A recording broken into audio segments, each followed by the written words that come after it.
Madam? Oh, I apologize. Keep forgetting about you guys. You're so quiet over there. We'll call the meeting to order. Introduction of addendum items. Madam Clerk, anything? There are no addendum items this evening. Thank you, Madam Clerk. Confirmation of agenda, mover and a seconder. Councillor Bodner, Councillor Beauregard. Any questions? All in favor? That's carried. Any disclosures of interest this evening? Seeing none. We'll move on to Mr. Senez with his information. Peter? Thank you, Mr. Mayor. Appreciate it.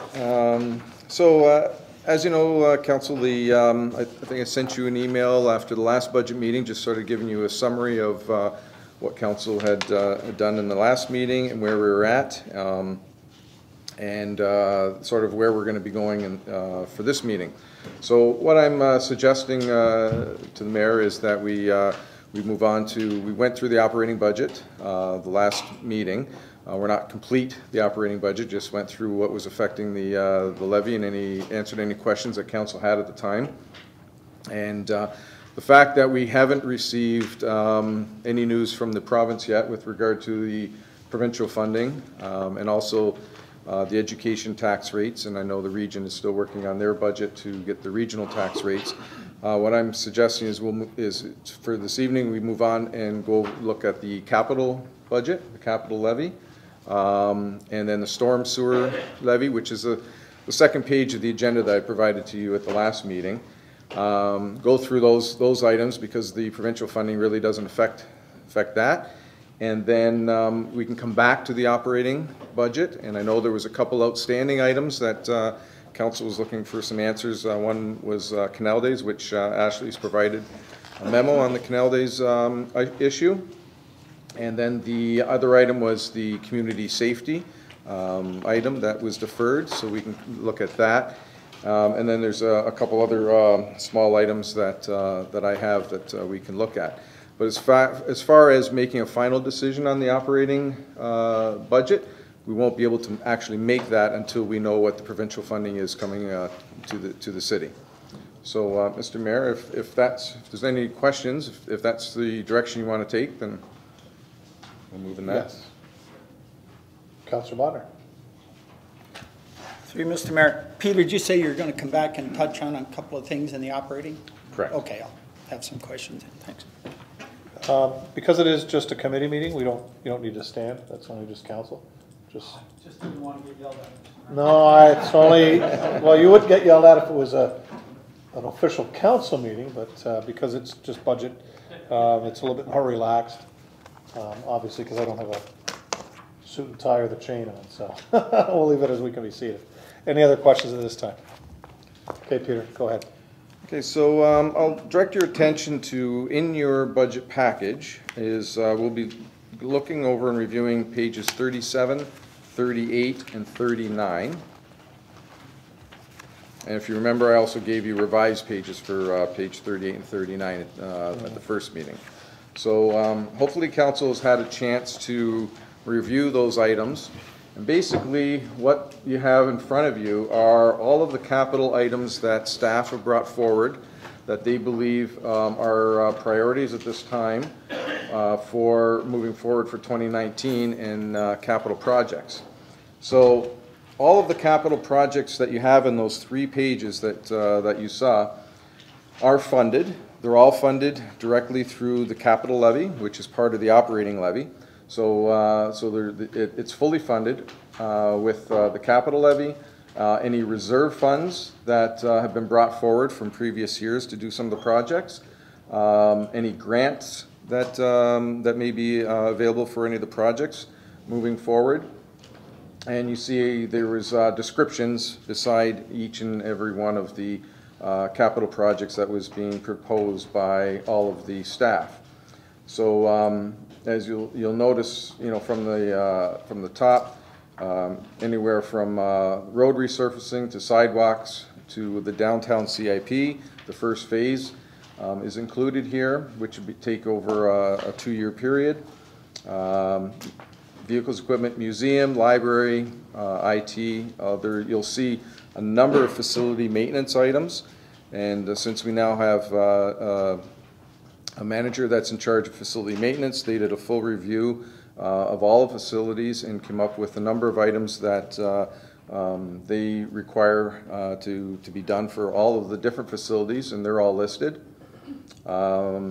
There's a number of parks and recreation, Nickel Beach, Marina, Valet Center, some items in City Hall, Fire Hall, and so on. So I would say there's in the revised pages that I provided to council, there were items that were highlighted, and those were ones that are the new items that were added. They were either added because there was updated financial numbers provided, and the other item, so for example, they were mostly the facility maintenance. We received additional information with regard to the costing, so we updated those. And the item that was added was the City Hall customer service renovations. That may be one that council may want some explanation on, anywhere from $125,000 to $175,000 to do renovations to provide for customer service on the first floor and make it more accessible. So if you may, Mr. Mayor, if there's, I would suggest that if there's any particular items on these pages, instead of going through one item at a time, that council raise any of the issues that they may want more discussion on from the staff, and I know staff are here to answer any of the questions. Thank you, Peter. Questions? Councilor Bruno. Thank you, Peter. Maybe I'm just reading this wrong, but I'm just concerned on page 37, the road resurface, sorry, I beg your pardon. Yes, road resurfacing program. Can you just explain to me, under the 2018, I see $1,138,10, and then in 2019, $834,550. Maybe others might have this question in the general public. What is the difference for that change? And does it mean we're spending $834,550 this year on roads? Peter? Through you, Mr. Mayor, the road resurfacing has been split up a bit. As you can see, there's $834,000, $550 for road resurfacing, and also $170,000 that was reallocated to the downtown CIP for the road resurfacing there. So that $170,000 and the $834,000 is the $1 million, roughly $1 million that we're spending on roads. Thank you. Okay, Councilor. Any further questions? Councilor Bruno. Thank you, Peter. I never asked this question back in my previous life here, but maybe because things weren't being replaced back then on this particular. So Lions Field and the Icebox are both facilities that we rent out. And I'm just wondering, is there a capital component in their rent? Is the rent ultimately will pay into that? Is it sort of going to be PSAB, or is there a logical, practical reason where maybe that can't happen? Peter? Through Mr. Mayor, the Lions Field and the Ice Box, that's the old name for it, are two facilities, yes, that is owned by the city, and the lease agreements with them are basically for operations. There's a small, and it covers some of the maintenance items, but under the lease agreements, any major capital portions of those buildings are the responsibility of the city still. Sorry, if I could. I knew that'd be our responsibility ultimately. I just didn't know if the rents are at a market rent that makes them always going to be a capital subsidized building. Yes, through you, Mr. Mayor. There's no capital component in the rent agreements for those particular facilities. Okay. Councilor Baggett? Thank you, Mr. Mayor. I've been trying to get a handle on Roselawn. A lot of times I ask questions and it's it's a little vague, all the answers. How much do we actually give Roseland altogether? Like I see here, it's $100,000. Is that for fixing the outside of the building like they were doing last year, or is that just a operating budget for the whole year, or? Peter? Through you, Mr. Mayor. For the last 3 years, I believe, we've been setting aside $100,000 a year towards capital for Roseland, because we know that there's been a number of major problems with the building itself, not only the exterior but also the interior. And as you know, last year a number of renovations were done on the outside of the building, and we know that there's a number of renovations that's required on the inside of the building, and probably the outside still. There's a number of dollars that need to go into Roseland to keep it up, to keep it secure. And within the budget also, there's a amount of money for a interior electrical study to look at the interior side of things. So we're still setting aside $100,000. It's not specified for any particular thing at this point in time until council or staff have gone through the study and determined what additional work is required in Roseland. When do you think the study would be completed? We had a tour of the place, and the upper floors are all gutted, of course, and I saw the electrical spider down in the basement, but Yes. Through you, Mr. Mayor, I would anticipate, and you can check with Mr. Hoopanen as to the timing of it. But once it's passed by council, I would imagine that the study would be put in place. But we can confirm that with Mr. Hoopanen, Mr. Mayor, if you please. Mr. Hoopanen, if you want to come up to the podium over here, please.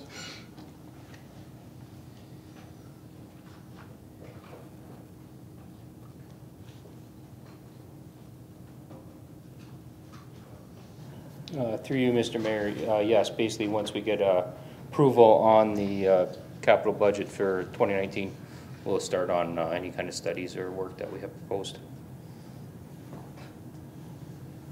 Councillor Baggett? I just want to thank you, and I've seen some reports you've done through the city on our maintenance, and it's good, a lot of good work you've done here, and glad to see we changed it over to ourselves now, and I'm sure it's in good hands, even though it's a lot of work. Yes, through you, Mr. Mayor, thank you. Okay.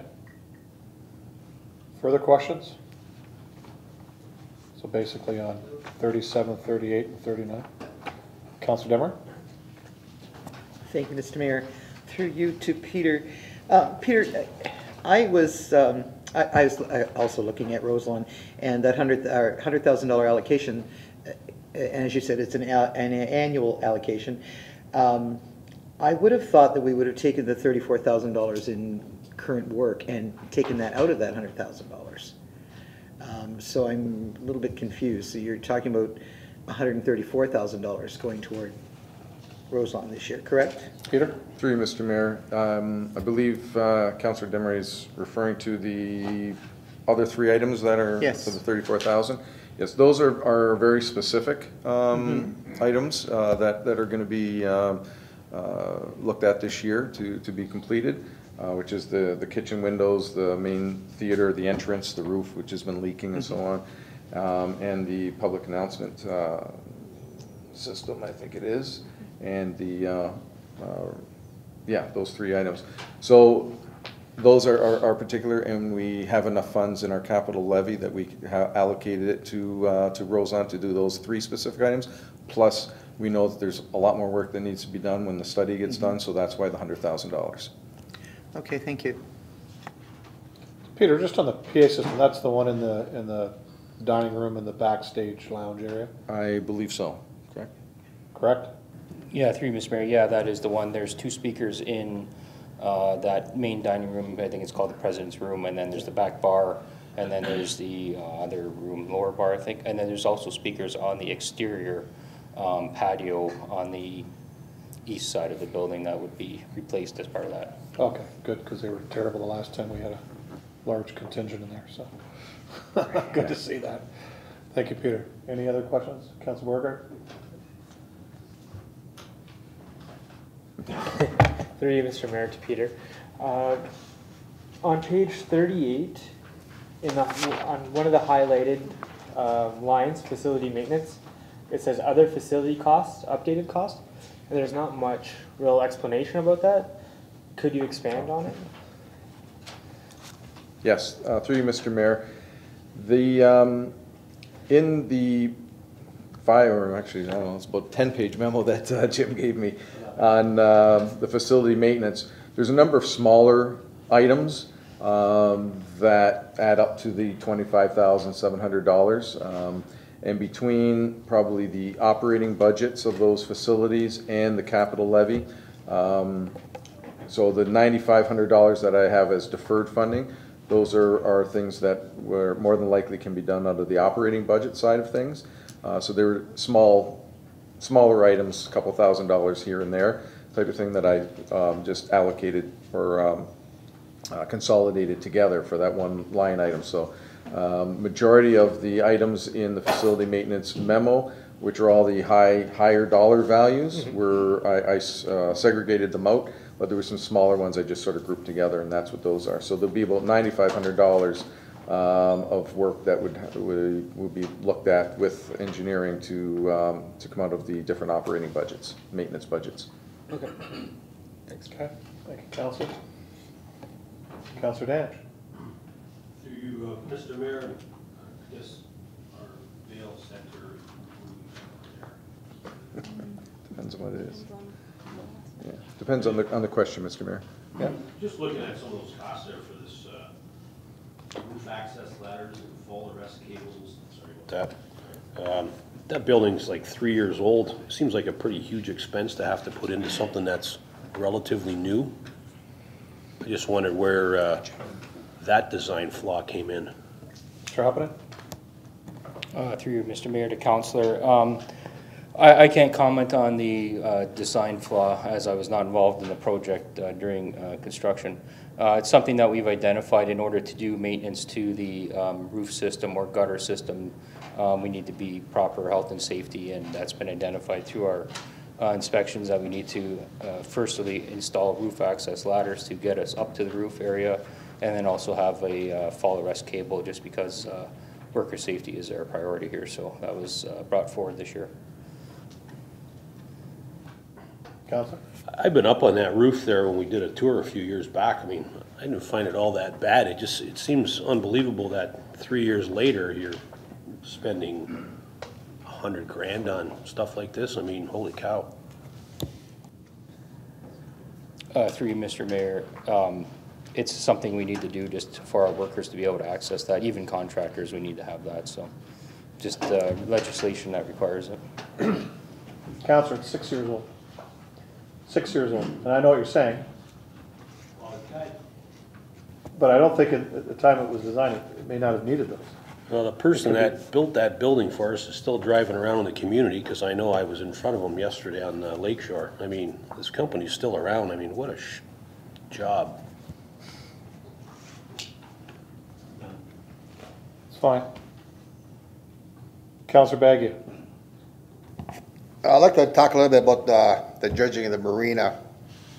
I guess you're off the hook now. You owe me one. The cost of the dredging, I sat in the audience here during a past council. They talked about contaminated soil or silt or something that's in this marina or something, and everything has to be pumped away or pumped up and taken away, disposed of. What is the contaminants in this marina? Ashley? Thank you, through you, Mr. Mayor. I can't speak specifically to the type of contaminants, although the Director of Engineering and Operations may have some further information. But what I can tell you is that there is contamination from the fuels and things like that, the other lubricants and things from the boats. But in addition, I think that there may be some additional contaminants that I'm not aware of. Mr. Lee? Through you, Mr. Mayor, to Councillor Baggio. To identify the specific contaminants, we'd have to do soil sampling. That has yet to be done and really classify what contaminants may be where.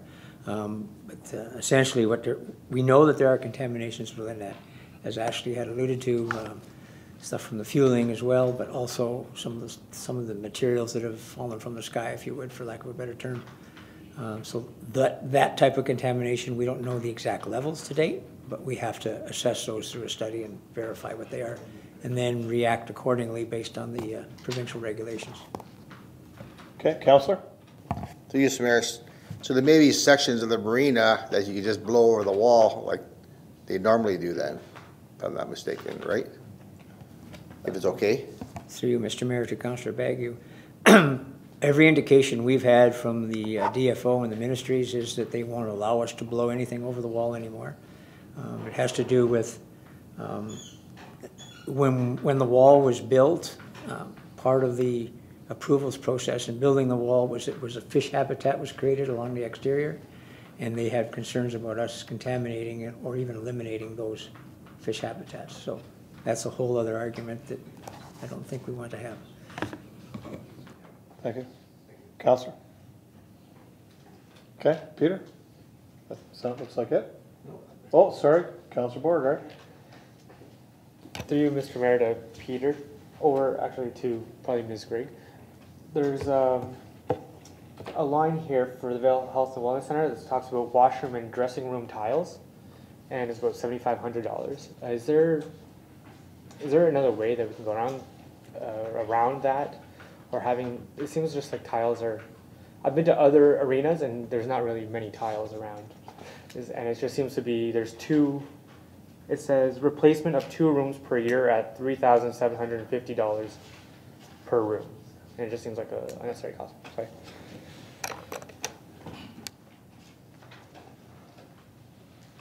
Mr. Hoppinen. Through you, Mayor to Councillor. We've been experiencing several tile failures. They've been falling off the wall in almost every room constantly. We've had a company come in and take a look at what's happening, and it seems that it could have been the initial installation wasn't correct, but unfortunately warranties and everything have expired. So in order to correct the problem, instead of just keep patching it, is just to go and strip the walls completely on every change room, washroom.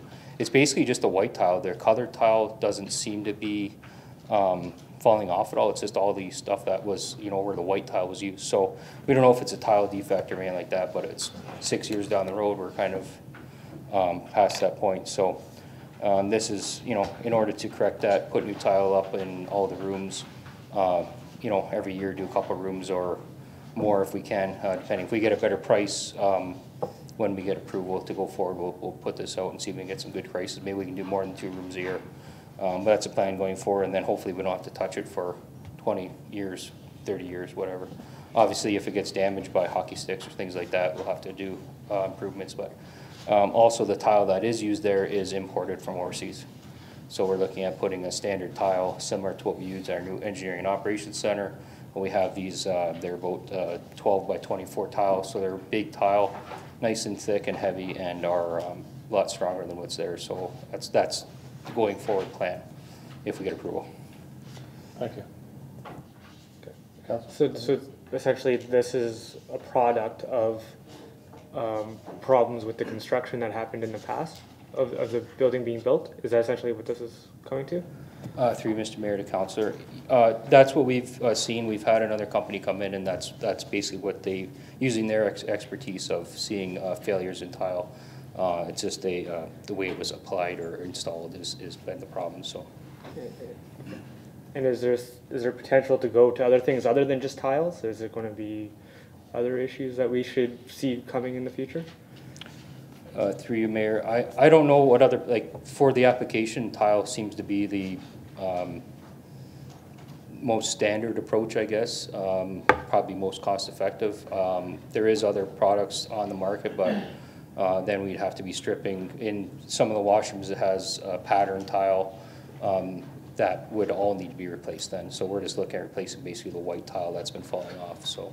No, what I was trying to get to is, are there other problems that may come in the future, not with the tiles, but just other issues with the structure itself that would be similar to this tile situation? Mr. Mayor, unfortunately, you never know, right? It's you know, just like your house when it's built, you never know what's going to happen. You know, weather impacts things differently, use. You know, we've been you know, living in that building 6 years now. We've come across many things that we found that we've been able to correct, and you don't know what else is going to pop up, right? Like, so far everything's working pretty good, so we're just going to keep on it as best we can and try to prevent anything from, you know, surprising us. Okay, thanks. Thank you, Councilor. Councilor Bodnar? Thank you, Mr. Mayor. Through you to Jim. Sherkson Community Center, I just see a line item there with chimney, fixed roof, new hot water tank, replace sewer vent pipe. Are we sure that occasionally there's a sewer smell that shows up in there, usually when we have a rental, unfortunately.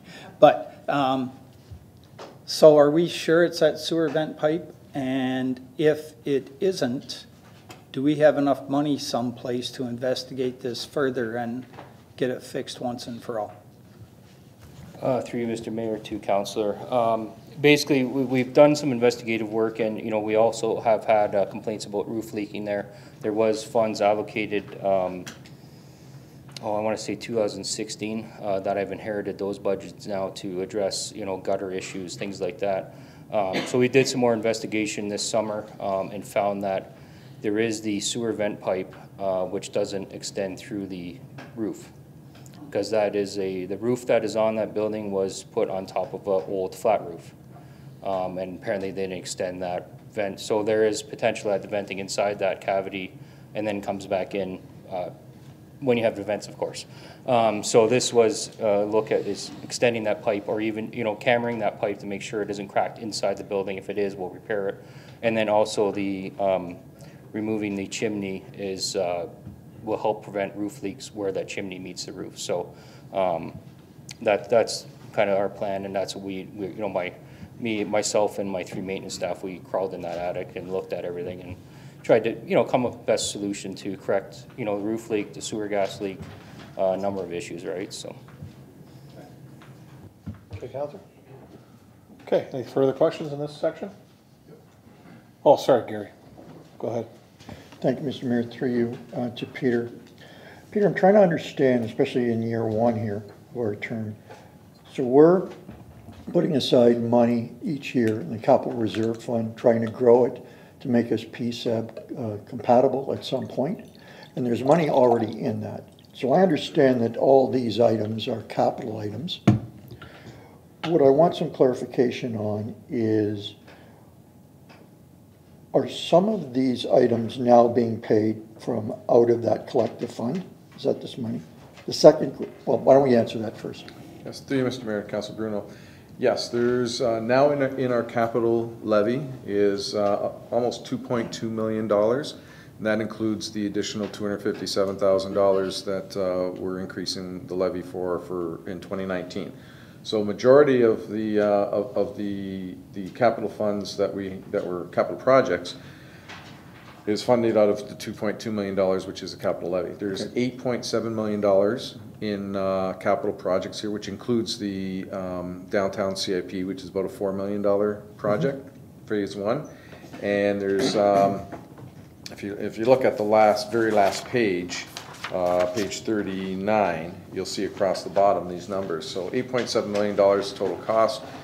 $2.2 million is from the capital levy. About just over $1.1 million is coming from reserve funds, and $2.3 million from grants. And we have $3 million in deferred funding, which majority of that is the second part of the or 2020's funding for the downtown CIP. Okay.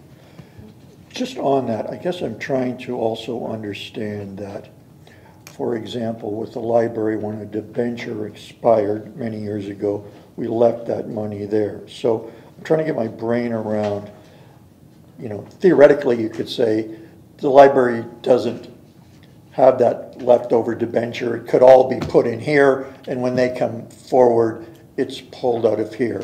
If the marina creates a reserve fund for its sustainability, is the money here, or is it segregated in a marina fund so that when I look at this from year to year, I know that, say, the profit of the marina self-funded the marina capital projects. When I look at the library, are they here, but they're really paid for out of that, I guess I'll call it a standalone debenture retirement that was dedicated to the library. So I'm a bit confused at how that works going forward, or how you see it should work. Sure. Peter? Through you, Mr. Mayor. As you'll see in the capital funds that we have now, the library is an annual $35,000. And that's from years ago you're correct, of a debenture that matured, and so that has been brought forward for each year. In addition to that, the last couple of years we've increased their capital levy by another $15,000. And as we are able to increase the overall capital levy, we're able to add more funds to specific projects and specific departments. As far as the debentures that we have mature, as I went through it in the original meeting with council, some of the mature debentures we're using and repurposing them for either the same purpose, whether it be the marina, or if council, or if we see that there's a higher level purpose, then we can repurpose it to that. So for example, the marina debentures that have matured just recently are now paying for the debenture for the marina lift. So it stayed within the marina area. The fire, as you know, we'll be looking at, again, the fire SCBA equipment for 2020 replacement. And majority of that is where council has now said, okay, we're going to move that and from the fire debenture and help pay for that. There's a small marina debenture also that for the next couple of years will help pay for that also. So instead of increasing the tax levy for another purpose, if we have the funds that are in the levy already and we don't have to increase the levy, then we can repurpose those funds for a certain period of time and to an area that we see as a higher priority. And then at some point in time, if there's another mature debenture, it may be a different department, but it may go to, when it matures, it may go to something else because that has become the higher priority. So it may not stay within the particular department, but it all depends on the priorities of council and where we see some larger capital projects. That as long as we have the money is levied and it's in there, then we don't have to levy it again. We just reuse the same money so it doesn't affect the tax levy for the ratepayers. Councilor? So again, just to bring it back to something like the library, if I see library capital spending here, I really can't discern whether it's from that amount of money we're putting aside globally in the levy every year, or if it was from their original retired debenture that stayed there. So looking at this, I can't really tell if it's out of the larger pot of money out of the levy, or if it's out of what was siloed to them. Through you, Mr. Mayor. So everything that you see on these 3 pages, it's all being funded out of the capital levy and not any of the debentures. So in the initial meeting where we went over all of the budget, you can see where all of the debenture money is being spent and on those particular capital projects. As they mature, those dollars are not going to come into this capital levy. They will be separately disclosed to council as to whether or not they're being repurposed or they're still funding specific projects. So that's under the debenture sort of side of the budget that we've looked at. Right. So then, to circle back to my point is, if I see a library spend in here, it's because there's siloed capital reserve from that retired debenture is not able to cover the capital improvement that year? No, through you, Mr. Mayor, at the time, at that particular time, it was decided that the matured debenture they didn't need any more debt. That's right. So that was put into specifically for the library for their capital projects. So the library and the library board brings forward a capital budget each year, which amounts to $35,000 normally. It has been in the past. The last 2 years, they've required a few extra dollars, $15,000. And so that $15,000 is out of the new capital levy added to the $35,000 that the library continues to have and will have ongoing, because that is specifically designated for the library. And that money was 80,000 at one time, am I correct, Peter? Brought down? You're Yes, right. it was. Yes, yes, you're right. I know Councillor Bruno and I That's argued right. that a long time ago Yes. to leave it there, so that they didn't come here hat in hand. That's right. Instead of having to ask us for 15 grand, they would have had it in their budget, so. Correct. It's water under That's the bridge, right. but I just want to make sure you guys know that we know what That's- you're that's talking about. Right, Counselor? That's why he gets a free library card, and he doesn't get any Christmas pudding anymore. Anyways, any more questions on these pages? Counselor Baggett? Through you, Mr. Mayor, the firefighter memorial, like, maybe somebody can explain what that is, like, please? Yep. Chief, you want to come up to the podium, please?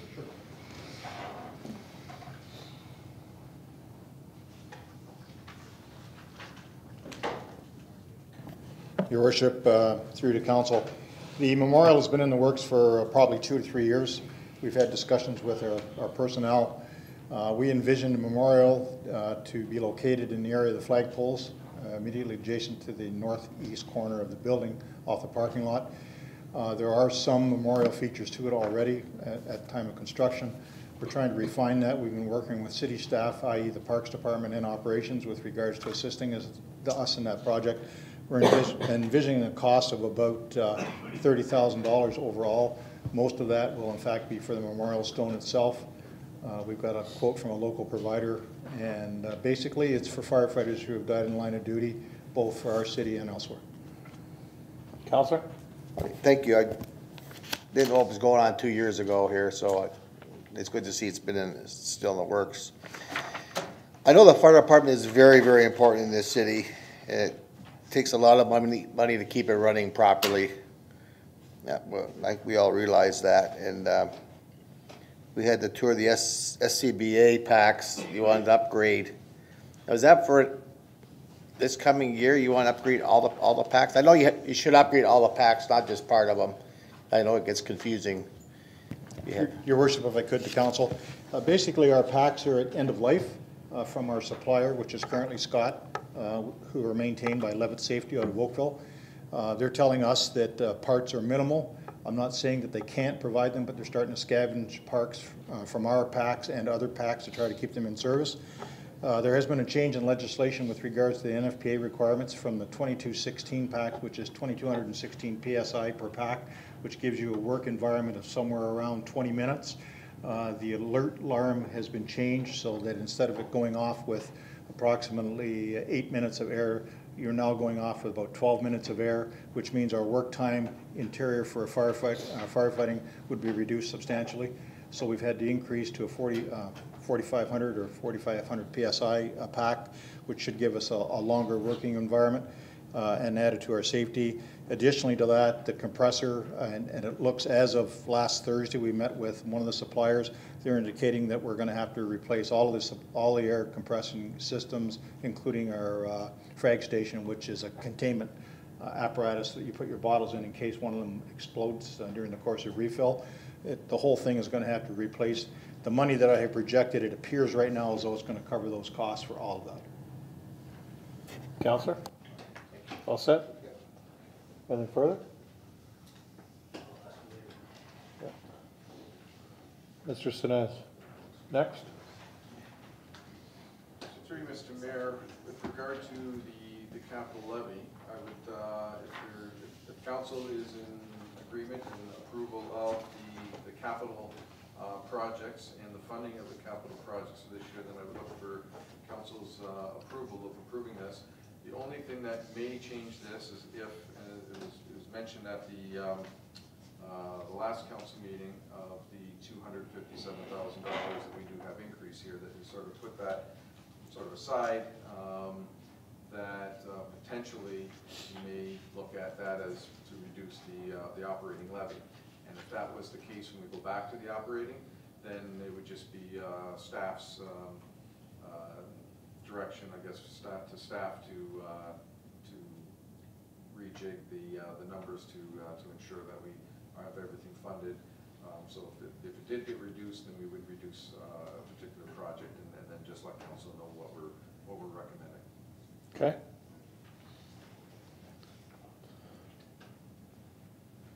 Yes, Chief. If you don't mind. No, no problem. Your Worship, I apologize, I didn't really answer your question with regards to when. We've gone through a year process so far with regards to testing various breathing apparatus. We're doing the final one right now, and then our intent is, as of March, to bring all three of them back together so they can be compared one-on-one during that period of time, with the hope that the report will come to council late this year for purchase early next year. Thank you, Chief. Thank you, Councillor.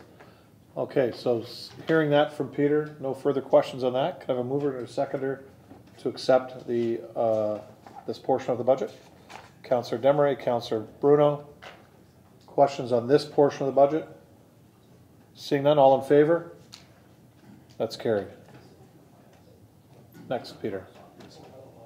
Thank you, Mr. Mayor.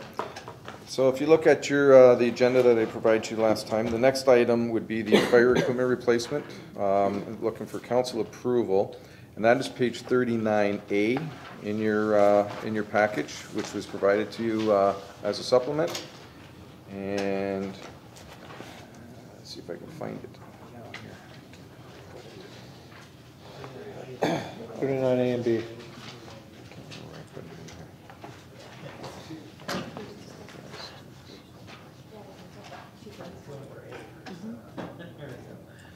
So, Mr. Mayor,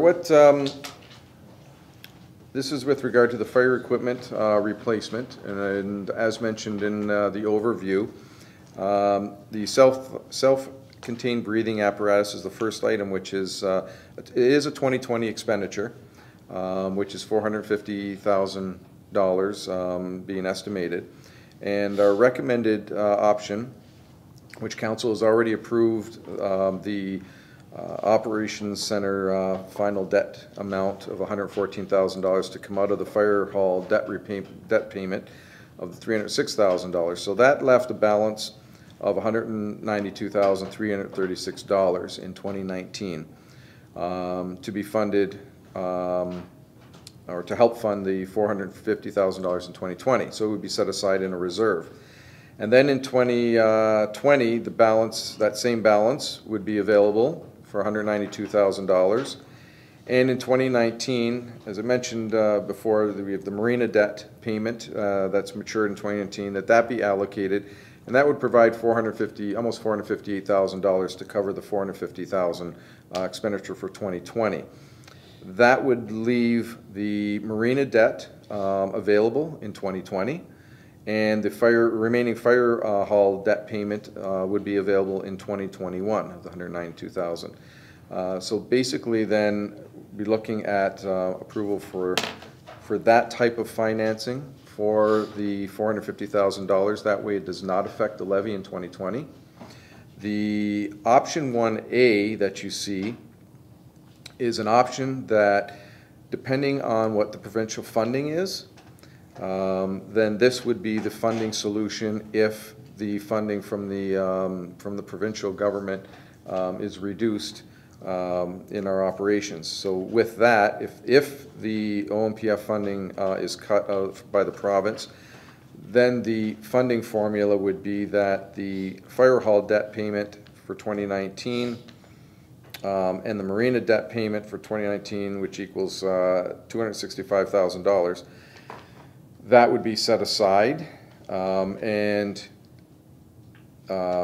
help cover some of the funding cut from the province, if that is the case, and then those funds would be used for some of the one-time funds that are being currently funded from the provincial funds. So with that said, in order to fund the SCBA, it would be all in 2020 again, but it would be using the funding of the fire hall payment in 2020 and the marina debt payment that would be available in 2020. And then we would also have to subsidize, not subsidize that, but fund the balance of it through the capital levy in 2020 for the $453,000. And then the matured debts that we're using would be available in 2021. So what I'm looking for, council, is if council is in agreement with the funding of this particular item, that option 1 would be obviously our first option, and then depending on what happens with provincial funding, option 1A would kick into place if the provincial funding is cut, and we would look at funding that particular equipment in that respect. Thank you, Peter. With regards to the first portion of this, the self-contained breathing apparatus, any questions with regards to that portion of this?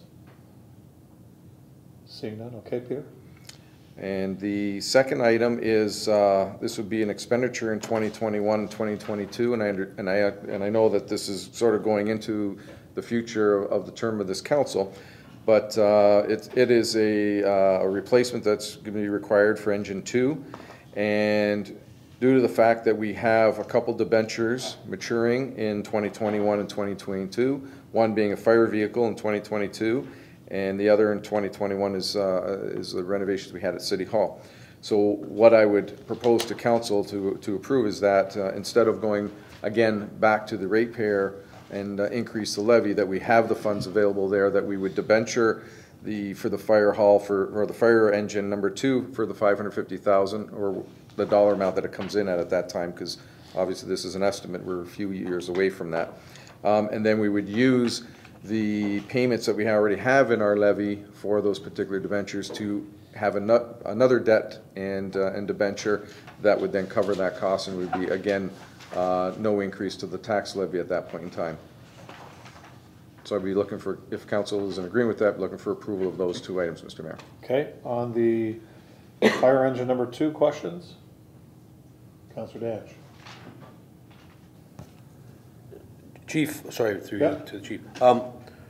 The truck we're replacing, I guess it's 20 years is the lifespan of a truck, according to the fire marshal's office. Your worship, through yourself to council, the recommended life of a first-run truck is 15 years from the insurance bureau. Fire marshal's office doesn't really have a recommendation with regards to when they should be replaced. It comes down to maintenance, cost of maintenance, and the use of that vehicle. I had a friend of mine who's a captain in the Toronto Fire Department. I was speaking with him in regards to the lifespan of the trucks that they use and stuff like that, and the amount of years that they put them into like a reserve as a second use vehicle. Just wondered, like, that truck we're going to replace, how many kilometers is on that truck and how many engine hours? Do we have any idea? Chief? Your worship, off the top of my head, no, I don't. Just, I was looking on the net, and you look and see some trucks that are, you know, a couple 100,000 kilometers on them and stuff like that. We certainly don't get that type of mileage on our vehicles. We all see the costs for continued maintenance on the vehicles. You just kind of wonder, like, 550 grand for a truck. I guess my second part of the question is to Peter, like, what kind of payments do we make on this? Like the $68,000 a year, is that what we allocate for that truck? To you, Mr. Mayor, the previous vehicle was $68,000 a year. So we have 2 debentures that are maturing. So depending obviously on the interest rate at the time when the new debt would be incurred, then they would be hopeful that between the $38,000 and the $68,000 that would cover the debenture payment going forward.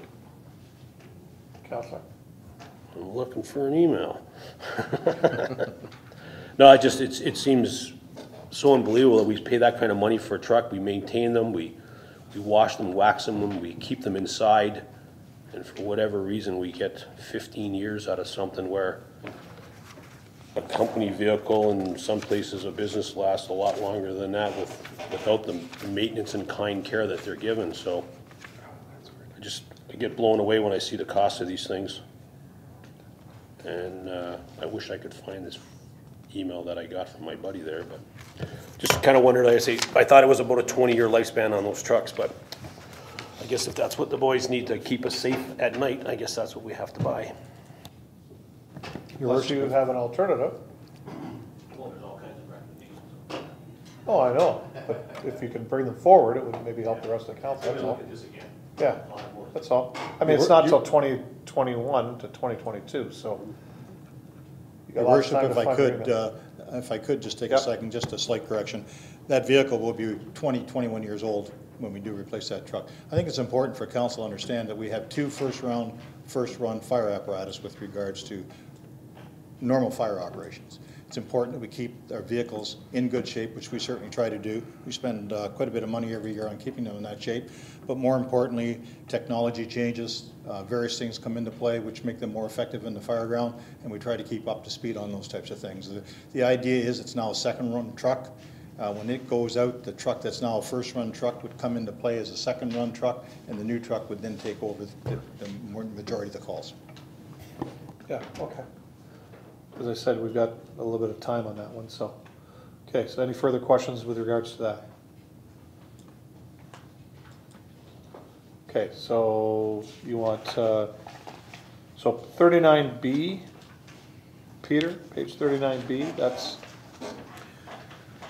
Through you, Mr. Mayor, 39B is a second option that was provided to council. It's not the recommended option from staff, but so you're looking for 39A for us to Correct. recommend moving forward 39A? Correct. Okay, thank you. So with regards to page 39A, can I have a mover and a seconder to move forward with that in the budget at this time?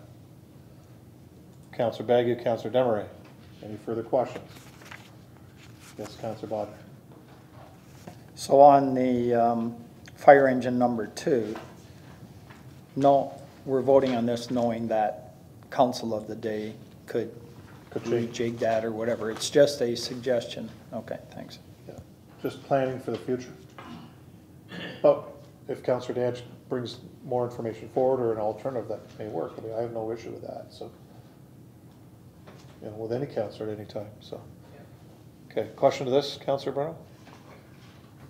Yes, I'm hoping it's pertinent. One of the things Peter mentioned, Mr. Mayor, through you, was the phrase that's all on our mind, what the province might do with respect to the current funding for municipalities. So you mentioned that using the words 220, and I'm wondering about 219, because you haven't received your numbers. And so this may be backing up to your statement, but you focus this around what the province might do in 220 and how we would then fund that shortfall. What about in 219? How would we fund it? Peter? Through you, Mr. Mayor. In 219 right now, of the $2.7 million that we received from the province, roughly $2.3 million is reduces the levy. So it's applied against the tax levy directly. A number of years ago, when they increased it from the 2.3 million to 2.7 million, that $400 and some thousand, council of the day and on our recommendations was that those funds just be used for one-time expenditures, something that just happens once a year type of thing. So therefore, it was never applied to the levy, knowing that at some point in time, and now we're at it, that the province could look at starting to cut back our funding. So I'm hopeful that if the province does cut any funding, that it doesn't cut the funding, that it cuts it into the $2.3 million that's on the levy.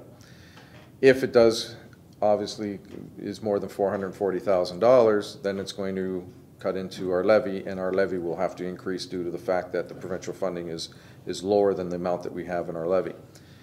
The $440,000, if they cut somewhere in between that, 0 and 440,000, then we have to revisit the first page that we looked at last time, which is some of the one-time items, and determine which ones we want to do, which ones we don't want to do, And, but it'll all depend on the amount of funding that we may have from the province, if any at all.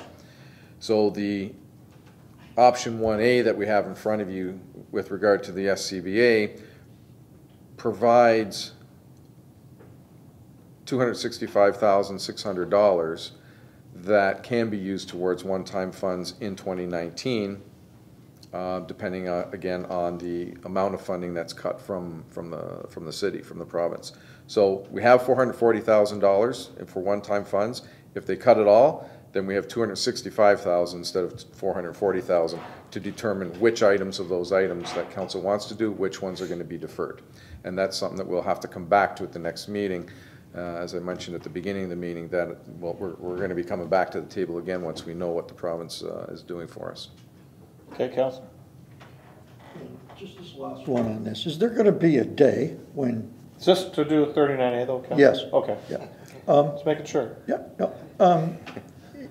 Is there going to be a day when you, or do you really need to be doing this in light of the fact that you have this super reserve fund built up? And in other words, you can just be scheduling these projects without saying, you know, I'm going to take this from the marina next year. I'm going to take this from when the fire building's paid off, as opposed to just these expiring debentures go into this large fund that you have, and you're paying them off as need be. So does this really need to happen this way? As to how you're funding it? All these expired debentures, as I say, are going into this fund, and then you can, just like anything else, you can print a schedule and say, our cumulative PSAB fund is X. This is how I'm paying for these items as we go forward. Peter? Through you, Mr. Mayor, that's actually exactly how we're doing it. So we have two sources of funding. We have the capital levy, which we're increasing every year, as you know, to fund a lot of our annual amounts or projects, and the mature debentures. So what I've provided to council, and you'll see it in item 4 that we have to deal with, which is the repurposing of some other debenture debt. We do have a debt reserve that our matured debentures are going into, and they're paying for repurposing and paying for other projects that we have coming forward. So one is the Valet Center, and 2 is the SCBA, and also the fire engine. So the maturing debentures that we know that are coming up in 2019, 2020, 2021, 2022, which is the term of this council, we're looking at those particular debentures that are maturing and repurposing them moving forward with these particular projects. So they are going into the pot, but what we're doing today is taking from there and saying these are the items that need to be funded over the next 3 years, and this is the way we're going to fund them so it doesn't affect the levy in the future. Okay, Councilor? Good, thank you. Any further questions on 39A? All those in favor? It's carried. Peter, thank you. Thank you, Mr. Mayor. The third item on our agenda is the reserve transfers, which is on page 41 of your budget package. And these are, the top section, Mr. Mayor, is funding that's coming out of reserves and reserve funds to fund specific operations or one-time initiatives or some capital items.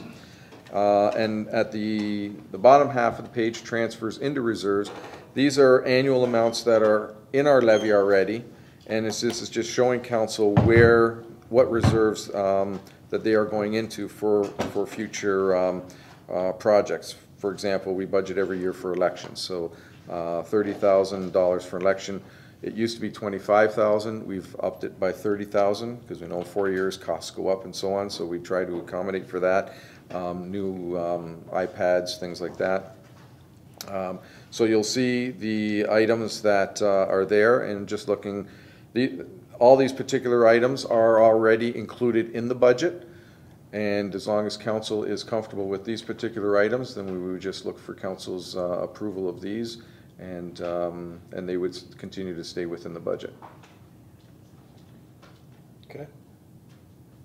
Questions on page 41, the funding out of reserves and reserve funds? Yes, Councillor Demmer. Thank you, Mr. Mayor. Through you to Peter. Peter, I'm looking at the transfers into reserves and in particular the annual contribution for elections. And as you said, that's been raised to $30,000. Does that take into consideration the need to replace the aging tabulators? Because there's some issues around those. Through you, Mr. Mayor, yes.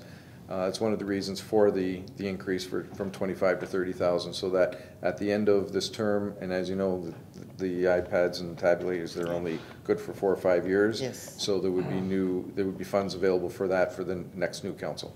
Okay, that's good to know. And does it also take into consideration any changes in the type of voting that we do?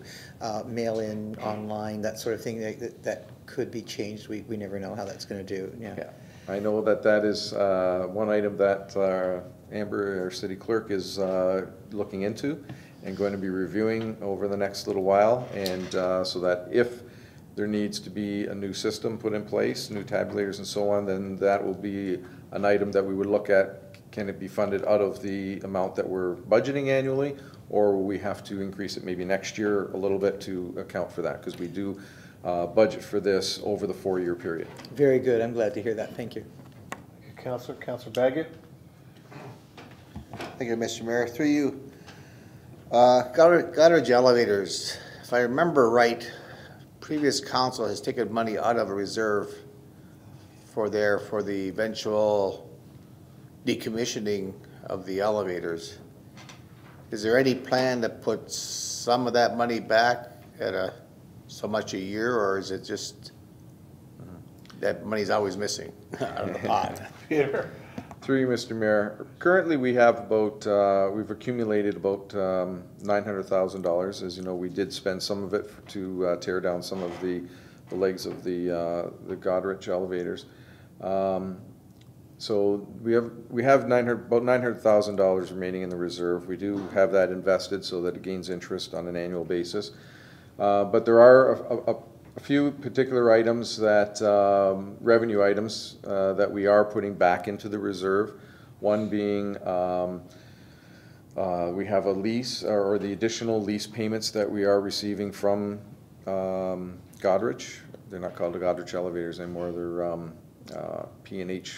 I forget what their name is now. Sorry. But anyways, when the agreement was renegotiated, the lease payments were increased by $19,000, and that is now going directly into the reserve to increase that. Also, there are 2 communication towers that we put up, or that was put up on the site, and the revenues that we're receiving from that is also going into the capital reserve. Obviously, as you know, Council, there is a portion of the current or the original lease agreement and the lease revenue from Goderich that is subsidizing the tax levy.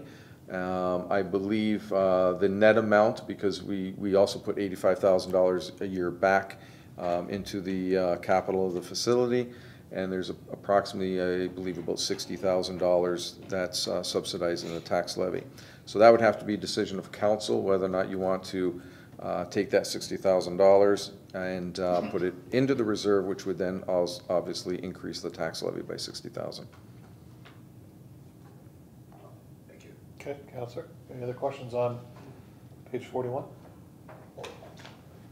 Yes, Councillor. On the top part, MIAC, I just don't know what it is. Oh. Sorry. That's Mr. Mayor, that is the Youth Mayor Advisory Council. You got it.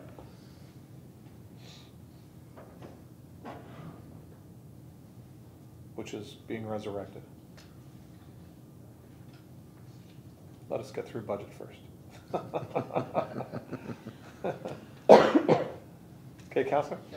Councillor Bruno? Well, I guess I'm concerned it was easy to forget about that 60 and not have a plan to get that 60,000 that's needed, that we're taking from the lease, and just augmenting the levy without having a plan to get that money back over to repay the fund that the federal government had given us. So I don't know if there's been a recalibration of what that decommissioning cost would ultimately be, and is there any, whether the elevator operates or not, is there any year number assessment as to how long that building could stand inhabited or uninhabited? Because at some point in time, that's going to hit the fan. And so I'd rather not ignore it, but have a plan going forward. We don't have to set that plan tonight, but I'm just wondering if I could, at a future date, council be apprised of those questions, or those answers to those questions. Unless you have some answers tonight, Mr. Smith. Be the CAO. Sure, through your worship to Councillor Bruno, in the process of Cecil's retiring and moving away from Port Colborne, who was the strategic projects manager who worked on this file, he's been transitioning a lot of the information to me. I've had a tour of the facility, been on all the different floors of the elevator and saw the construction. It is a solidly built building, but it is starting to show its age. It's about 100 years old. And really the question is very difficult to answer because we don't know what that future would look like. The material or the machinery that's inside there, some of it is the property of P&H, and if they were to abandon the lease, they could take some of that with them. The way it is today, another private sector operator could go in there, but in a few years it might be a situation where it's just not profitable for P&H to stay, and it's not profitable for another private sector operator to come in. So what happens then? Is there some other industrial use? Is there a future residential or recreational use? Because they certainly aren't making any more lakefront land. Is it a complete tear down? Is it a retrofit? And so there's a lot of questions. In terms of a plan, I don't think Cecil would forgive me if I didn't say some kind of plan of getting that $60,000 off of the levy and back into the reserve on an annual basis would be very good. That does mean a tax increase. So $60,000 in a tough budget year, they're all tough budget years lately, maybe isn't palatable, but maybe some small amount like 10 or 15,000 with an eye towards transitioning in 4 years to all 60,000 going to the levy might be something that council can take on and get there sort of in dribs and drabs. You know what I mean? Okay, Councillor? That's what I'd like to see at a future date. So you want something to come back from staff Yes. in regards to that? Yes. Okay, Peter? You got that? You understand that? Okay. Anything else? Okay, seeing none, have a mover and a seconder for page 41. Councillor Bruno, Councillor Bodnar, further questions? All in favor? That's carried. Peter? And up next. Thank you, Mr. Mayor. And up next is item number 4, which is repurposing the Main Street CIP matured debt to fund the Valley Health and Wellness Center debt in 2020 to 2023. And I'll just bring this back up on the screen, Mr. Mayor. This is one that I showed council in the presentation.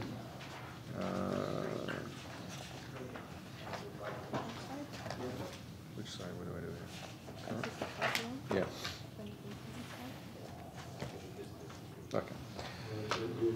So as I mentioned before, Mr. Mayor, we do have a debt reserve that all of our matured debt is into, and that matured debt, or the matured debt that we do have there in that reserve, will expire in 2020.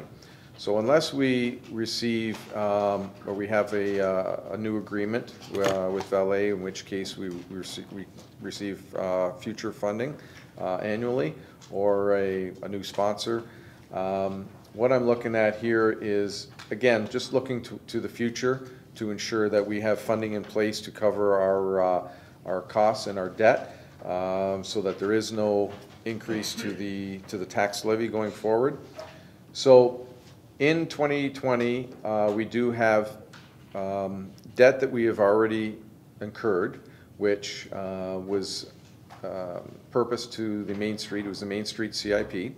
So that debt is maturing, and what I'm proposing to council is the timing is right, that when it matures is when we actually need some additional funding to provide funding for the final payments of the Valley Center debt, unless we do receive additional funding in the future.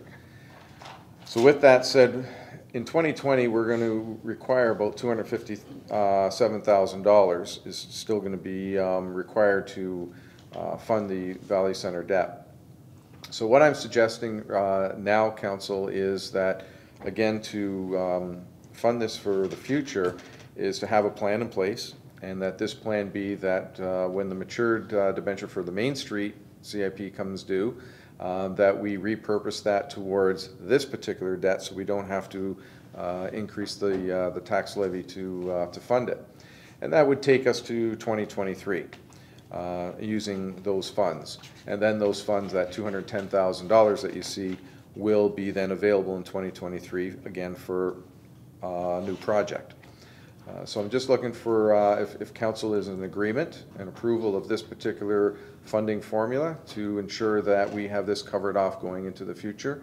And again, because it's future funding, if something does come up in the next year or two that additional funding becomes available through the Valley Center, through sponsorship or titles, then that can be, those revenues can be put towards this particular, and then those funds will become available sooner.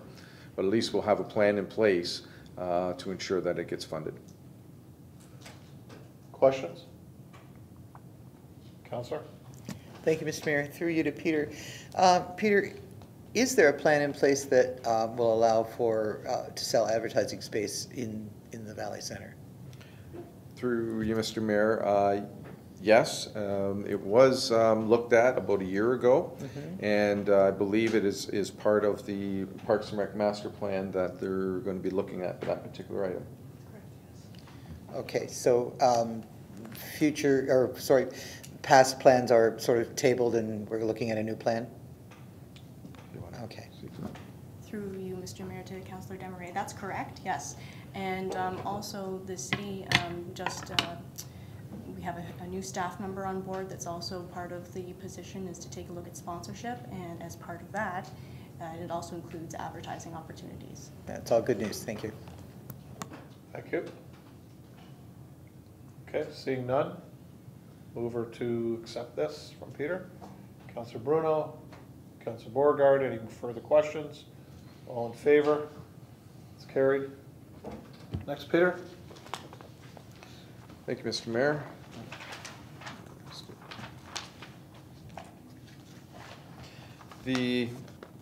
So that essentially, Mr. Mayor, that is the capital budget, and as long as nothing else changes between now and our next budget, depending on what happens with our provincial funding, that's what staff will bring forward for final approval when we bring it forward to council.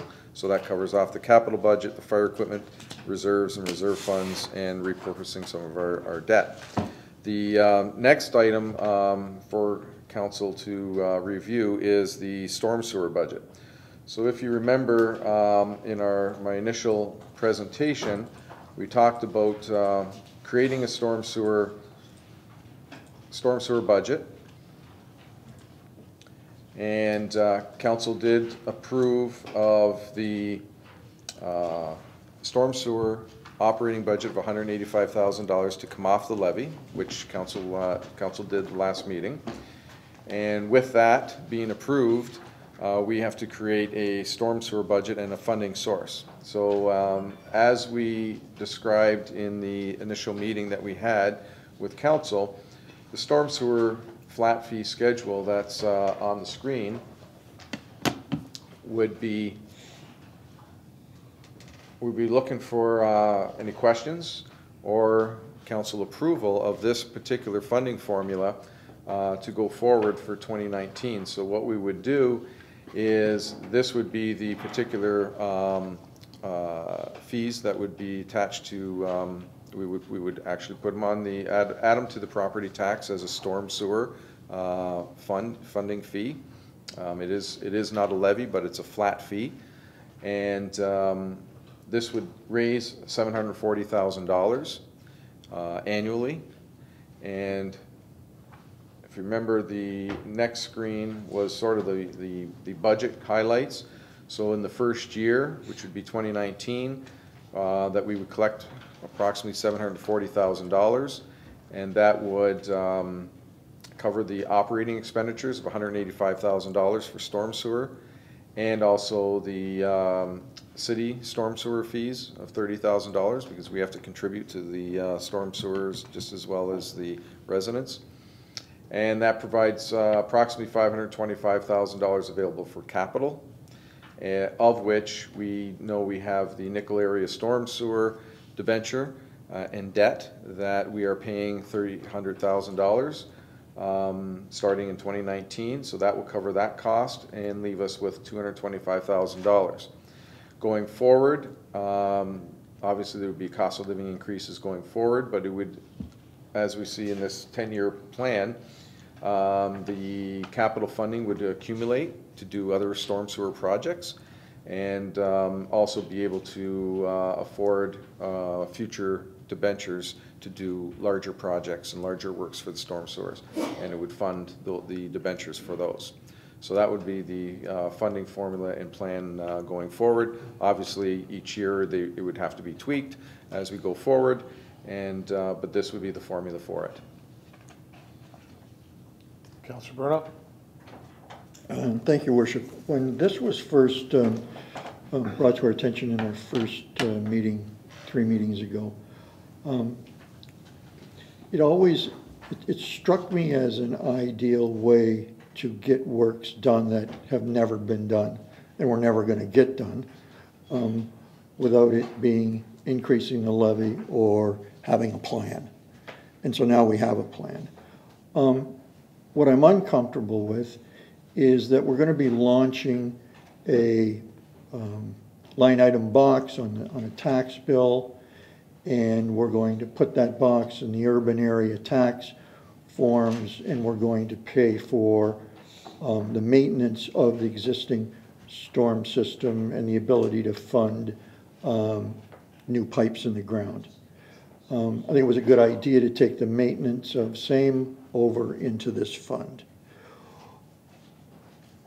We are facing a large levy increase this year for lots of reasons, and I've always felt that open ditches and the cleaning of same were really a storm sewer without a pipe. That comes from talking to previous engineers here, talking to the current engineering department, speaking to Mr. Sinez. And first off, I would like to know if this does not have to be decided tonight, this portion, I would like to look at taking the cleaning of all of our ditches citywide and fund it out of this levy. Because at the end of the day, I don't know about, perhaps a Ward 4 councillor can speak to it, or the mayor, or someone who's campaigned out there, but I've always heard that we don't have enough money for ditching. We have to spread it across the entire city. And I'd rather see that problem cleaned up. And I'd rather see it being fair and equitable across the city, both rurally and urban. There are ditches in the urban boundary, and there are lots of ditches in the rural area. And I've listened for 15 years about how they're not being cleaned up fast enough. And this is a one-time opportunity when we're doing it to get this on a proper course. So I guess my question to you, Mr. Sinez, is do you need this decided tonight?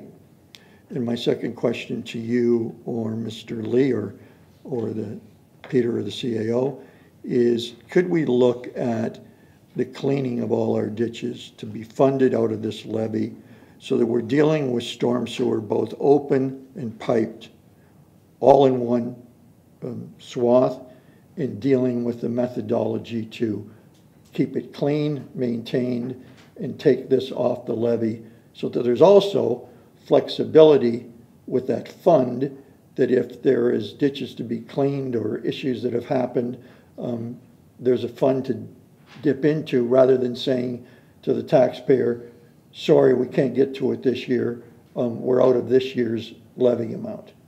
So I guess through you to Mr. Sinez, I'll start with, can this be held over to the next meeting?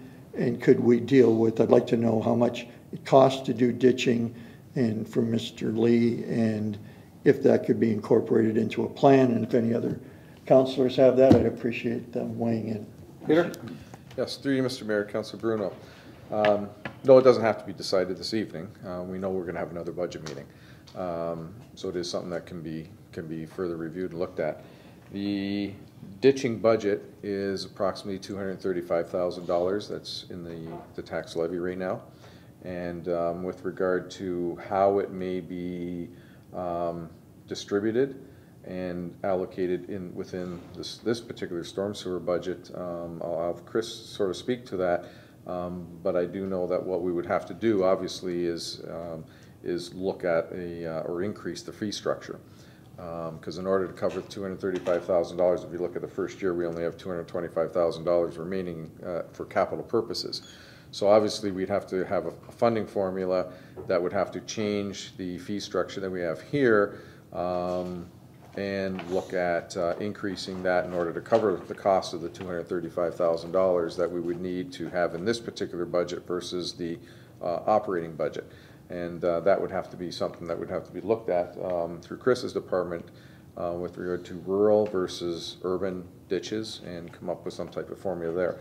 So But you'd be dropping the tax levy. You would be dropping the tax levy by $235,000, but you would also have to have revenue raised through this particular budget in order to cover that $235,000, because you do still want to have your accumulation of your capital funds, because you know that that is the issue that we're dealing with, is trying to create the funding formula for future capital projects and replacement of storm sewers, which is in need. So I can turn it over to Chris and Jim to explain a little bit about the ditching process. Can I just ask you, because you're up? Microphone? Yeah. I guess there's really the issue of equitable. I mean, it's not to be parochial about this, but in a sense you could interpret it that way. What I want to see is that the urban taxpayer should be responsible for storm sewers,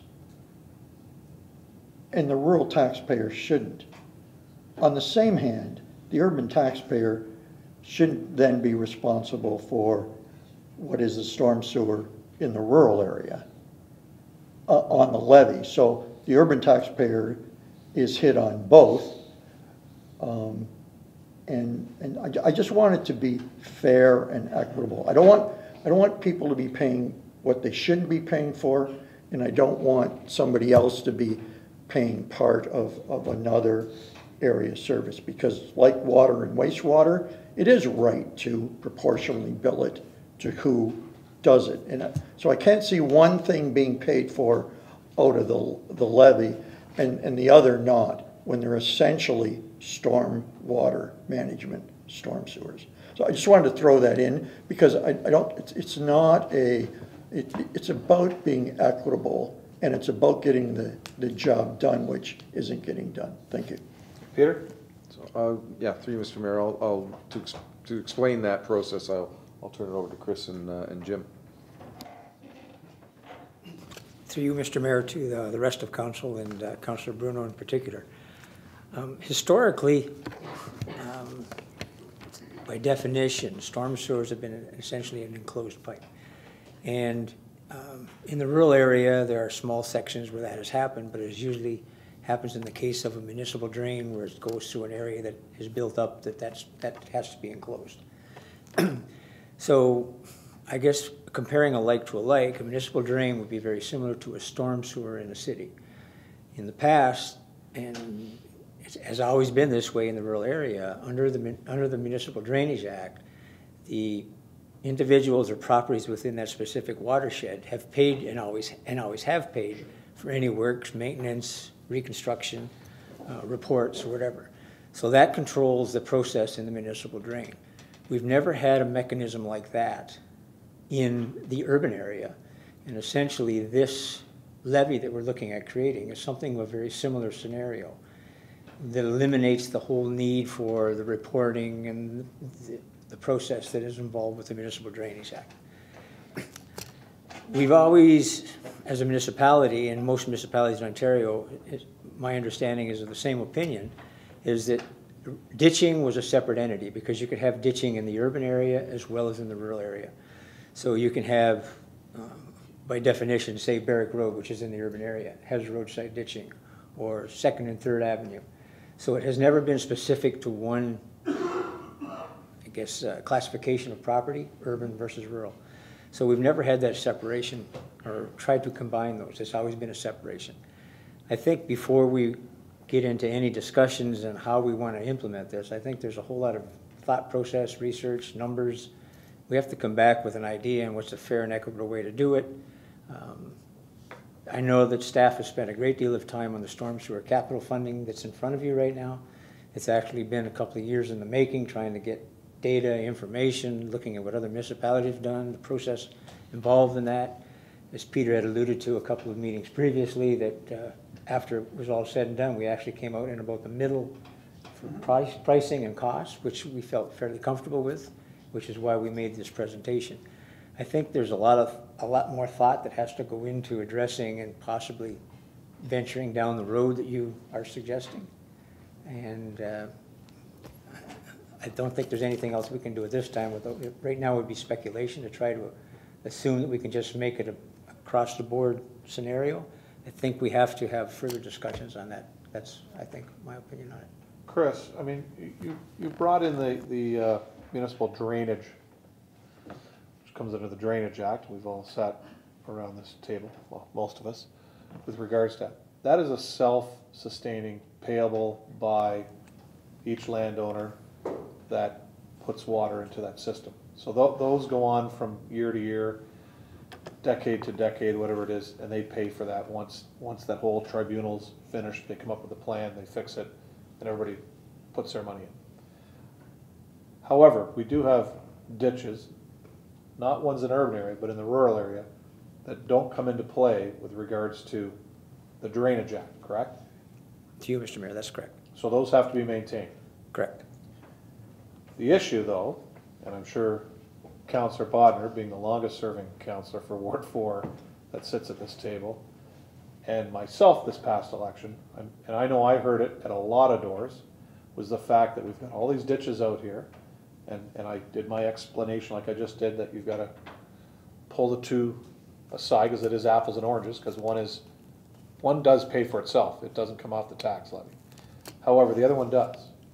But they're still not getting cleaned and repaired and whatever it is, or moving water fast enough in the case of Cedar Bay Road, fast enough for those in the taxpaying realm of a ditch that, quite honestly, has always been described to me around this horseshoe from previous engineers as the fact that whether it's an open ditch or a pipe in the road, they're all stormwater systems. They're just a different way of doing it.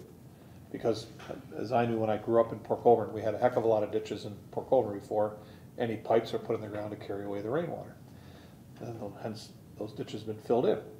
So I think where Councillor Bruno is going here is the fact that, is there a way to speed up work out in Ward 4 so that the ditches, the stormwater ditches that aren't affected by the Drainage Act, can be repaired at a faster rate, or at least with a plan without us going back to the ratepayer out there saying, money's gone. Oh, there's no money this year. We're never going to have money. I mean, that's what I heard at the door, and I've sat around here and we've heard it here.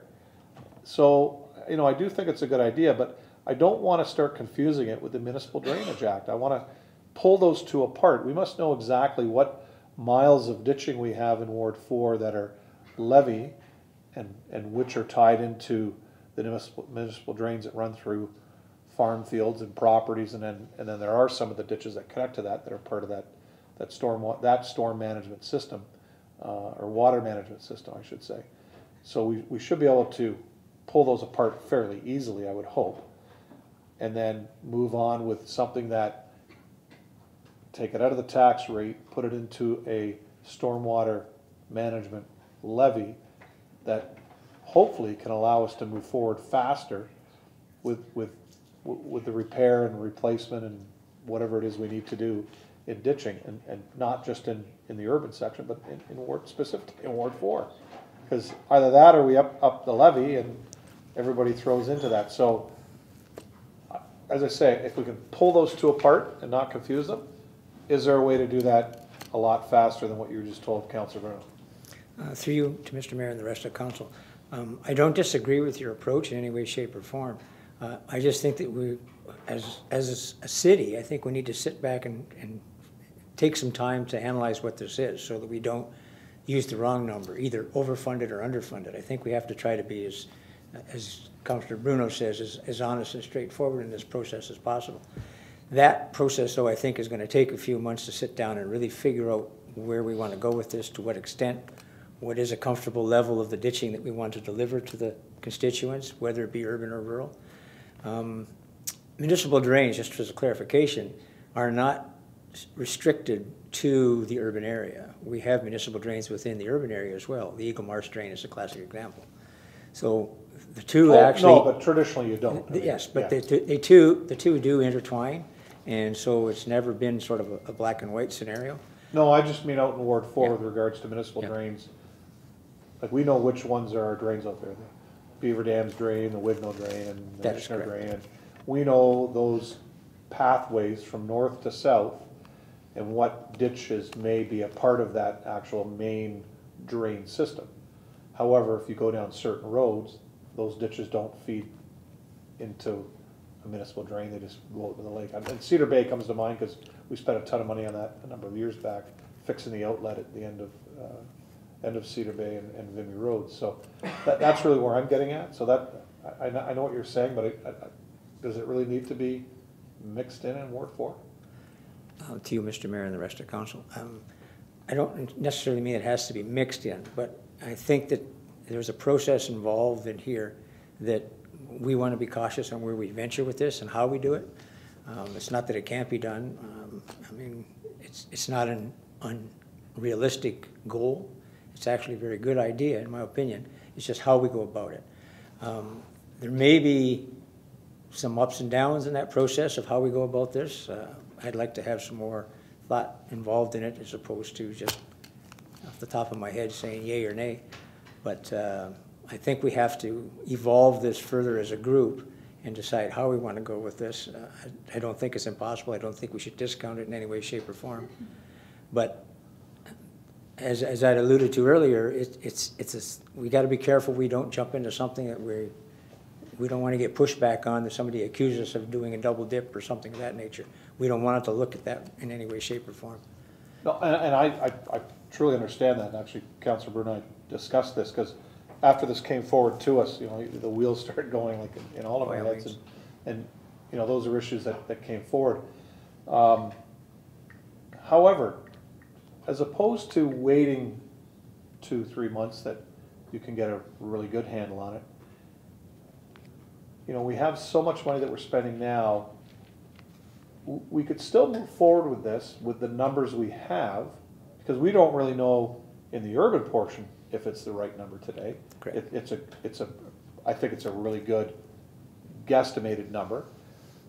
Could we not use that in Ward 4 where we can maintain the current level of work that we're doing, and then when that number, you know, then the next year's budget may reflect up or down on any of those numbers, however they come in. Is there a way at least to get it started so that we can get through this budget, and then next budget we've got a way better handle on the proper figure that should go into this, and then we can set that rate at that time. To you, Mr. Mayor, to the rest of council. I think that would be a quick mathematical exercise. We got to figure out how many properties are in the rural area. Is the $100 going to generate the same amount of revenue that you currently set aside in the levy? Is it going to generate more, which is, I assume, the intent? You want more monies to be spent in the ditching program. So I think that would be just a numbers tweak that we would have to sit down with finance, look at the properties involved, how many more are we adding to this schedule as we see here for the urban area plus the rural. So that shouldn't be too difficult to report back on it anyway. So that could be brought to our next budget meeting? I would think so, Peter. Peter, do you think?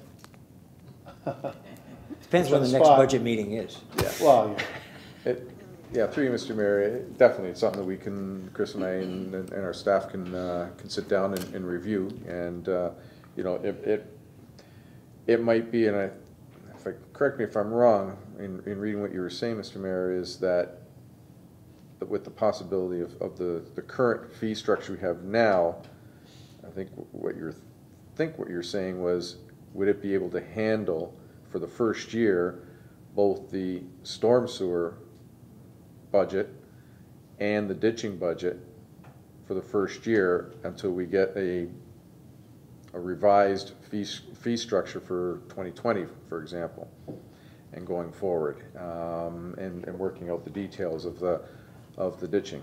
Or it may be, you know, it may be that the $100 becomes $125, and it covers some of the costs going forward until maybe a little bit more detailed work can be done on that. So it's something that, you know, Chris and I and staff can look at. Again, this particular one doesn't have to be decided tonight, because we know we have another budget meeting coming up. And if the budget meeting is in a week, 2 weeks, whatever, to be honest with you, the next budget meeting is I think, going to be when we know what the provincial funding is. And then we can take a look at what we can do and bring something forward at that point in time. thank you. So in essence, what we're looking at here took an amount out of our levy for the urban section, correct? Correct. This is the storm sewer budget. That's yes. right. So in Ward 4, there's how much left in the levy that does ditching work? Is that what it is?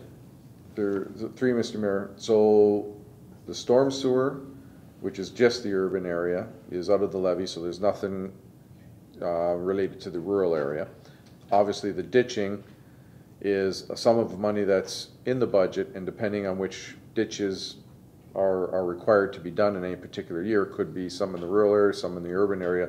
So there's no distinction at this point, I don't think, with which ditches are going to be done.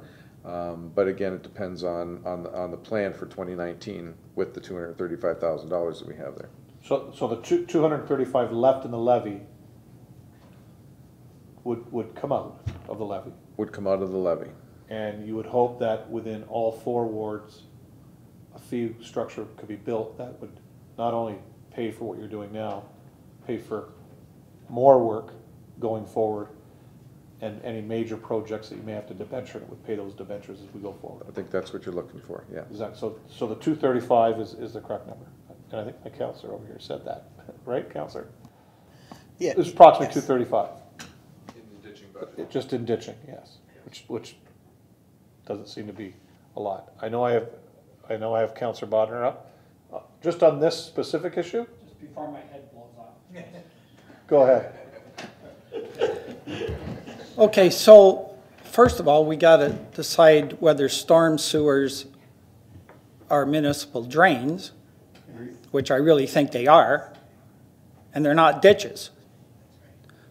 So if you want to reimburse Ward 4 residents for the last 100 years of paying for all the municipal drains, then this could be a discussion. But, you know, I was so happy when I seen this storm sewer fee. When I got on in 98, that was what I was saying. Storm sewers are municipal drains. And we pay for municipal drains in Ward 4 as well as contribute to the storm sewers in the city. That hasn't been right for 100 years. So if you're going to talk about bringing the ditches in, you better talk about some way to bring municipal drains into that too. Because people will pay more than $1,000, some $2,000 or $3,000 when a drain gets cleaned out. So this may not be quite as clear as what we think. No, we're not talking about municipal drains under the Drainage Act. I know, but you should be. Yeah, but those are totally separate. Yeah, because we pay for them. And that's our storm sewers. But So not can all I- your storm sewers. Because there are ditches, Counselor, that are out there that have nothing to do with certain municipal drains. What we're talking about is that ditching that gets done or not getting done, which is what I Exactly. heard at the door. Yep, It isn't. That isn't getting done, yep. that is not a municipal drain. And we do have one in the urban section, the Eagle Marsh, which Right. the urban area pays for every once in a while when it's clean. What's that? We never paid for that? To you, Mr. Mayor, the rest of the council, No. right now, the report doesn't address the urban area. So the No, urban. no, no, I'm just saying on a municipal drain, the only one in the urban area is Yes, Eagle Marsh drain. But the urban area does not pay, well, there is some work on the gate, that's the only thing the urban area pays for. Yeah. The actual drain maintenance would be paid. So there's no lands within the urban area that pay into that drain, No, only the gate structure. just the gate structure. So when that drain is fixed from up in Merritt Parkway area and when it comes down, how is it paid for? When that drain gets the new report, which will put that into the addressing, the thought process was by staff that the funds generated by the storm sewer levy would pay those watershed people who had paid the $100 or whatever into this storm sewer reserve, that would pay their share of what the municipal drain report would dictate to them. So with all the vacant land that it runs through, So the vacant lands That would would pay be their share based on their based on the assessment. land But acreage. to go back and track down each resident and get the $1.85 or whatever the number is from the report from each of those, we would just go to the storm sewer levy that said all of those combined was X number of dollars, and then it would come from this reserve to pay their share of the municipal drain maintenance. Yeah. But so that's that one, That's to come though. yeah, on that one. But as I say, I know what Councilor Bruno was talking about, we discussed this, is we're trying to keep the Municipal Drainage Act out of this to try to get the ditching portion, because they're all stormwater systems. Whether it's a pipe in the ground or it's an open ditch, it takes stormwater away and gets it off your land. That's the whole idea there. Okay, That, so. it was just it was an idea to get that moving faster for everybody, and specifically what we heard at the door in Ward 4. There are ways to get it moving faster without creating a whole new way of doing it. Well, that's why we're asking the So, questions. do I have the floor, Mr. Mayor? Yeah. I'm good? Okay, Go thanks. ahead. So, somebody will stop me if I'm wrong, but ditches are not to drain land. They're to drain the roads and preserve the roads. Full stop. The fact that water drains into those ditches is a bonus to a lot of property owners, but those ditches are made to preserve the roads, not to drain the property beside them. So that's just, am I right? Through Mr. Mayor to Councilor Bodnar. The primary function of the roadside ditching is, as it says, roadside ditching to help maintain the road condition. Right. That's Just the the base primary- and everything else. So there's more to the ditch than just water flowing through it, where a storm sewer isn't made to save the road necessarily, it's just to get water out of the area. So there's a few distinctions. Mr. Lee is going to correct me on that one, maybe. Mr. Lee. Through Mr. Mayor to Councilor Bodnar. The storm sewers are also designed to drain the road as well. Okay. Because they have catch basins and everything else, but it takes care of the drainage, the runoff that the roads create, as well as the runoff that the properties create. Right. Okay, so just to pick up on the ditching, so I don't know whether I inadvertently copied you on the email that I sent to Mr. Lee on ditching, but it sounded like you were reading from it when you were doing it, but anyways. No. Didn't see it, Okay. Counselor. All right. So anyways, the dollar amount of $230-some thousand. One of the reasons we weren't doing ditching probably as fast as what we would, besides the dollars running out, is a lot of times you cannot do the ditching if a drain hasn't been done. You cannot impose that water on somebody if there isn't a way for it to go right out into the lake. So that sometimes messes up the whole process. The other thing is that staff, I believe, in general, will try to get the ditching done in the winter time when the rates are lower. You can get more kilometers done. Again, Mr. Lee can pop in, or Mr. Upanen can pop in, where we can get more kilometers done for the same amount of dollars. And that is a really good system, unless you have a crazy winter where you cannot do them for whatever reason. Or the contractor gets messed up and can't do it, like happened last year, I believe. So last year, we didn't use half the money for the ditches. We didn't use it. We could have done the ditching. We had nobody to do it, I believe. If I'm right on that point, because I have other points too. Mr. Lee. Through you, Mr. Mayor, and the rest of council, in particular Councillor Bodner. Actually, that statement is correct, but in the previous year, we actually went over because the conditions were right. We had the contractor in, and we actually used the following year's, probably about 35% of the following year's budget. So staff plays with that the best we can, and trying to get as much as we can, the best bang for the buck, so to speak. And so last year, you are correct in how it happened, and the year before, we actually overran it, knowing that we had some funds based on future budgeting for 2018. So that's sort of a game that we have to play to try to take advantage of the availability of the contractors, the weather conditions, and everything else involved in that. Councillor Bodner. And I think that's a reasonable idea. You should do it while you can. So we are doing, or we have in the works, some 10 drains that are in some stage of, doing, and I believe some of them are coming actually close to completion. If Mr. Lee can confirm that.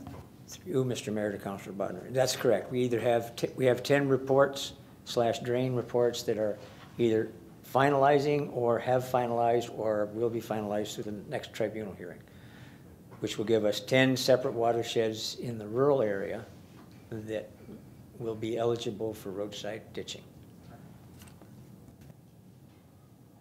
So that's a heck of a lot of ditching that we cannot say now that we don't have a spot to put the water. We do. So since I've been on here, I've been hearing, and I've been pushing for it. I know Councillor Butters was too when she was here. Is that when do we get to a point, and I think it's coming close, when we should be doing our own in-house ditching? And then, well, simplistically, and you can tell me why it can't happen, staff, but you could have a person that just does that with the machine that we have. If that person and machine are required someplace else for an emergency, they go, but that is their main focus of doing ditching. We don't have to worry about a contractor. We don't have to put it off to the wintertime necessarily, because the price is cheaper. We can do it 365 days a year if we wanted to. So what I would like to see, not this year of course, it's too much going on, but a report for the next budget as to where we're at with that, and the feasibility of doing it. I think we could triple the ditching we do, doing it all year round, having a dedicated person doing it, and a piece of equipment that is under our control. Everything's under our control. So that's one way we can, I think, unless staff can tell me that I'm way off base, that we could ramp up that ditching, and I think it would be no more expensive and hopefully a little bit cheaper. Staff? Through you, Mr. Mayor, to Councillor Bodnar. I think you've bugged my office, because we've had that discussion just this week with staff on that being a possibility of doing some of the roadside ditching with our own staff and equipment. Must be the Russians, eh? Between us reading, Gary and I reading his emails, you're listening in his office. Ward 4 Mafia, yeah. Straw hats and corncob pipe. So anyways, Go ahead, Councillor. I really think we have to be careful mixing this ditching and storm sewers. I just see a lot of gray areas there. If you are going to go down that road, I could see it being just a mixed bag of stuff. I don't know. Not my first choice, so I'll wait to hear what everybody comes up with. Thank you, Councillor. And I think that's what we want to hear back from staff with options. It's not that we're passing this tonight, but it is options. I had Councillor Bruno first, then Councillor Demery. Thank you, Worship. Certainly it was never my intent, nor will it ever be my intent, to have anybody have to double dip. So just on the municipal drain issue and ditching, there was certainly no intention that mine was, as the mayor said, things outside the purview of the municipal drain. I think the councillor brings up an interesting point about that some ditches are shared with being a municipal drain. Some ditches can't be cleaned now because the drain is in progress. But if you would, just as this fund here in the urban area is going to be collecting money that is not going to necessarily do a storm sewer that year. It is going to collect in there to go faster some years and not as fast the other. So to your point of, and I think it's a valid point, where you can't get it done one year, it would be nice to at least have what this really is in the urban area is a reserve to do that when you can do it at the best price. And then to your last point, to buy the piece of equipment and do it ourselves. I guess what I'm trying to get at is, I'm just trying to, like, if I put my hand up and say the residents on Barrack Road need their ditch cleaned, and this is why I asked for it to come back, I don't know if that's 2 years from now or 5 years from now. I know what it is to get a storm sewer in. It's years, and even with this fund. So I'm trying to be able to get something done, have a dedicated fund there, and not have staff, when they have that flexibility, to do more one year and not enough the next, to plan for it. And if there's an inequity where it's a storm and a drain share a ditch, then let's clean up that inequity. We need to make sure people don't get double dipped. I just see it as a way of taking care of that. Plain and simple, this is about getting work that needs to be done, that isn't getting done, or isn't getting done fast enough, because the taxpayer's been asking us for it. I don't want to overcharge them. I don't want to undercharge them. I just want to get it done. It seems to me that staff thinks the concept is a good idea. Where I agree with Councillor Bodnar is, let's get those issues up. And to the point of as the mayor talked about, getting it right. If you had $250,000 and it's doing urban and rural ditches, and in a equivalent to a lane kilometer of ditches, it's 60% rural, 40% urban, but it turns out after the study that it should have been 57-43, then I see that as being able to be trued up. What I don't want to do is revisiting this year, and let's get the principle established.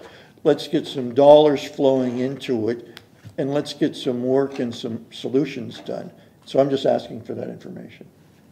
Thank you, Mr. Okay, Mayor. Councillor Demery? Thank you, Mr. Mayor. Through you, I'm really encouraged by the comments made by both Councillor Bruno and Councillor Bodnar. And by the replies from staff, I can see that this is a very deep issue that requires a lot of discussion, and I really don't want to see us move forward with it at this point. I would like to see us spend some time studying it properly, taking our time and doing it exactly right when we do it, or as close to right as possible, and bearing in mind that tweaking will be necessary going forward. But I don't want to jump on this and make it happen right now just because we're already doing something like that. I would just feel better if we established a committee of sorts, a working committee of staff and maybe a councillor or two, and just went through all of the issue front to back, made sure we get it right, have the numbers in place, understand how this is going to have an impact, and explore other options because, really great ideas came forward tonight, and I'm sure there's lots more out there. So maybe sitting down at one table and talking it through would be the way to go. So I'd really like to see us deal with this, put it on for next year, spend this year going through the issues. That's all. Thank you, Councillor. Anything else? So you guys can bring some of that information back at least, so we can formulate a plan to go as we go forward. Okay, Councillor Bodnar? Just while we have staff here, in that ditching budget, do we have money in there for the ditches in Bell Acres specifically? Are they on the list? Through you, Mr. Mayor, to Councillor Bodnar. The entire Bell Acres was not on the list. Some of the main channels were. And the extra dollars and cents you had indicated in your email to me earlier was we had rounded that up to increase the roadside ditching to $250,000 to cover those extra costs to do the completion. Okay. Councillor, yeah? Just, and this is on ditching, but it's more of a general question. So just through the clerk, so if somebody wants to come and talk about the need for more money into ditching, what's the procedure? Here or at a council meeting? So our budget process is set up that it is usually staff and council to discuss. So I recommend that they do come to a council meeting. And I do have one registered delegation for next Monday night regarding ditching. Which is probably your delegation? Not yours personally, but the one you're talking about. So am I really mistaken, or I was pretty sure at budget talks like this that if somebody in the audience wanted to speak, I know when I was mayor that was just a common thing. But if we've changed that now where you come to council to discuss budget items, I don't know, I just find that certain staff might not be there for that particular item. I don't know. Where at budget, you usually have a lot of staff here. I'm just throwing that out to see whether that's a good plan. Well, if they've registered for a council meeting, we'll make sure, I'm sure the clerk and the CAO will make sure that whoever needs to be here will be here. If there's an issue coming up about that, obviously Chris will be here to answer any questions that evening or take any direction from us sitting here. So then just to be clear, anybody public that shows up here can't speak at this meeting. I'm just trying to get this clear. It's not always necessarily so. I mean, to be quite honest, Councillor, in all those 17 years I sat here, it was rare that people spoke. And in my best view of this council chambers tonight, there is no one here from the public. And that seems to be an ongoing issue with budget time, that you may get one or two people show up, but there's been a lot of nights over a lot of years where not one public member shows up. Now, we do have an advantage. There are fellows from the, with the cameras now, people don't have to come here. Yep. However, a lot of them, as we've seen, during this meeting will email us, or at least tomorrow will email us for answers to questions which we can answer as a mayor or councillor, or pass it along to staff to send back information to our ratepayers. I think you're gonna see more of that with emails and things like that than them physically sitting here. But even in the years of very little of that going on, we still didn't get people coming out and asking questions. And even when you were mayor. I get the thought process, but I just, okay. But I mean, if somebody showed up and this council wanted to allow them to speak, I have no issue with that. You know, but it is rare. It's unfortunate, but it's rare. So, but we will take all your emails, so get them into us. We'll get them to staff, or we'll answer it for those watching us on the web feed. So, Chris. To you, Mr. Mayor, and the rest of council. So for clarification, you want us to come back with some numbers initially, or do we want to go down the path of Councillor Desmarais with a working group, as she referred to it? Which direction? Yeah, I mean, we could do that, but if you could just come back with some numbers, just so we can have, just going forward, it kind of gives us an idea here. Sure. You know, now you're talking about purchasing equipment, maybe or maybe not hiring more staff. You know, the dedication of that staff to ditching throughout the year.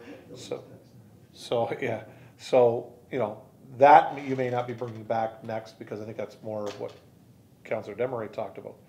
But at least on the other issue, just kind of a number of houses, number of farms, number of businesses that are out there, how the rate may affect and how much money, just going forward, so that we know that, you know, so you know, if we pass this portion this year, that going forward we know kind of numbers that we may be dealing with, that we want to bring forward probably sooner rather than later with the committee. So, all right, is that all right, Councillor? Can we also have in there then the dollar amount that each of those municipal drains cost the residents? You can pick that out, I'm sure. In the last, not going back forever, just the ones we're working on now, or the ones that are close to being finished. Through you, Mr. Mayor, to Councillor Bodner, we can give a rough number on that. Currently, the estimates for the 10 drains that are either in progress of being finalized or will be initiated, the initial estimates are in excess of about $8 million.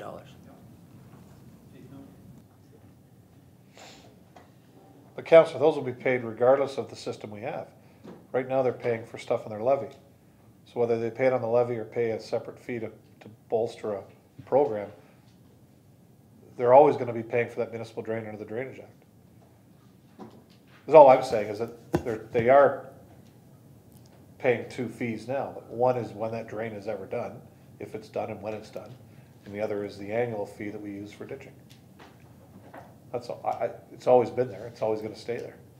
Absolutely, but I think they're paying for a storm sewer now, right? You guys are all upset because now you're going to be paying for a storm sewer. No, not at all. So. No, not at all. Councillor? This will be, that's what I'm saying. So if somebody pays $1,000 into the drain, maybe they should have a slight break then on the ditching, because without the drain, the ditch goes no place. So they've already, so there's double dipped right there.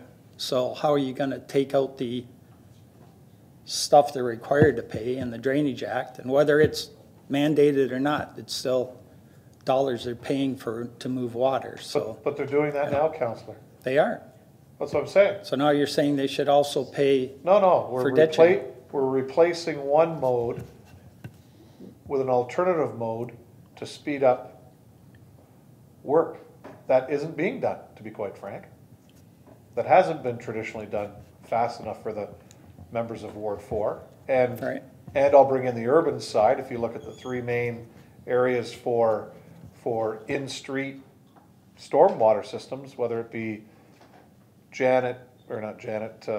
Humboldt and Wellington and Clark, or Linwood, Homewood, Glenwood, Forest, or Silver and up in that area, Silver Street and help me, or Beach, yeah, Omer, I mean, there's a whole number of them.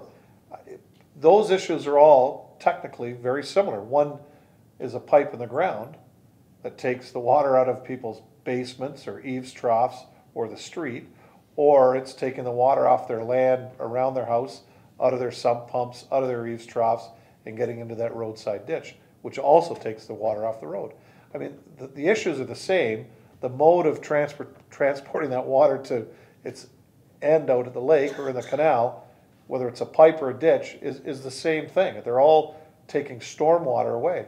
The municipal drain goes even further. It's trying to clear water off the land so farmers can continue to farm the land without them always being flooded. So they're strictly getting that land water off. That's their only purpose.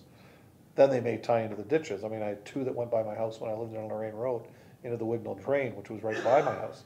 So I understand what you're saying, but they're paying twice now for the same thing. We're just taking the one element and hopefully making it better. So they're saving on the tax side, but they're paying on a fee side. But whether that municipal drain's there or not, Counselor, they're still paying that municipal drainage, proportionate, depending on how much land they own. So I think Councillor Desmarais, what she's talked about and what staff want to bring back to us, I think it'll make the mud a little clearer for us as far as how this goes. But man, oh man, I just want to see work done because, you know, like you, we knocked on a lot of doors out there. And that was probably the #1 issue.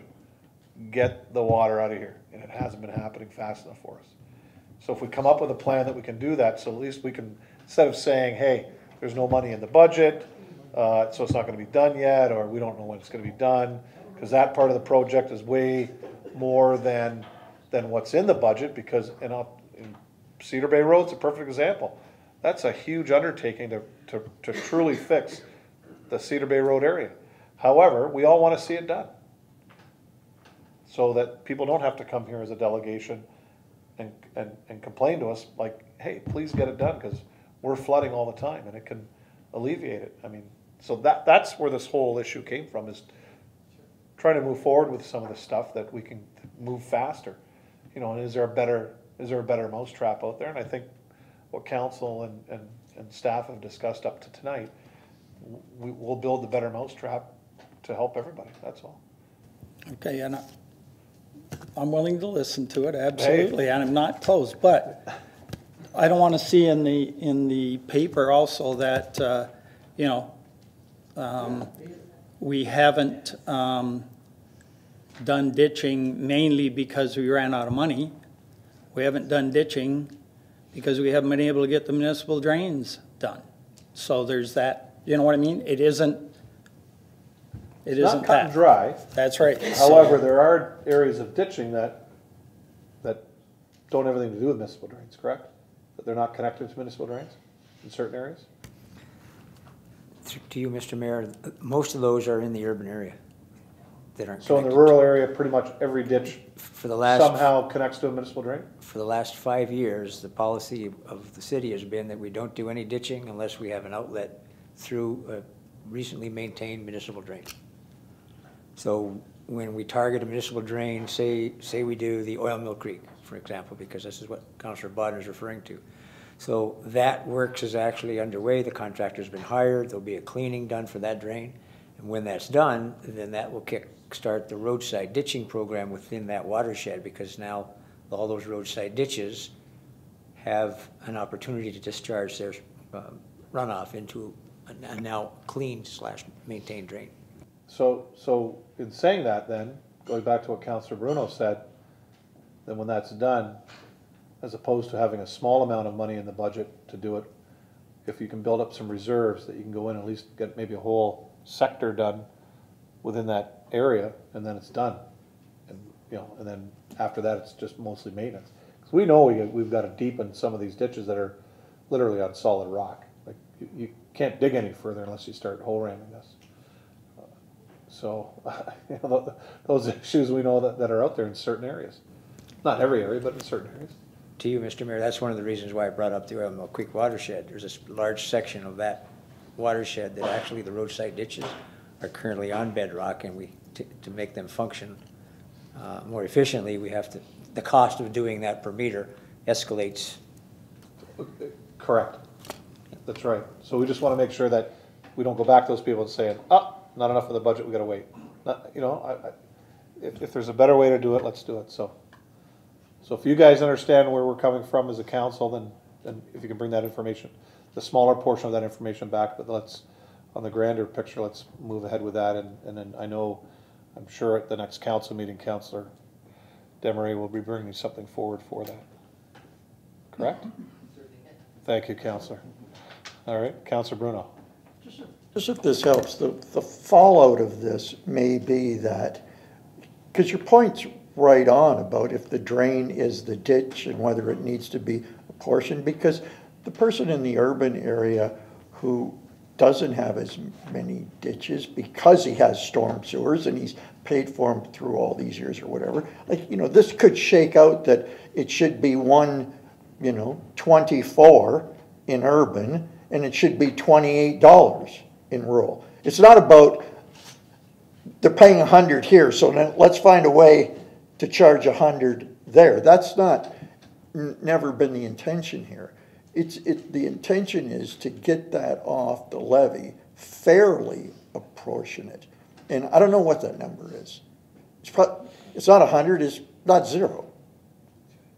But it is something, because we are doing it, and it happens in both areas. So I don't want to see double dip. If that ever came across, and that's what the pressure, no, this isn't about double dipping, and it isn't about the fee being the same. It's just about doing it right.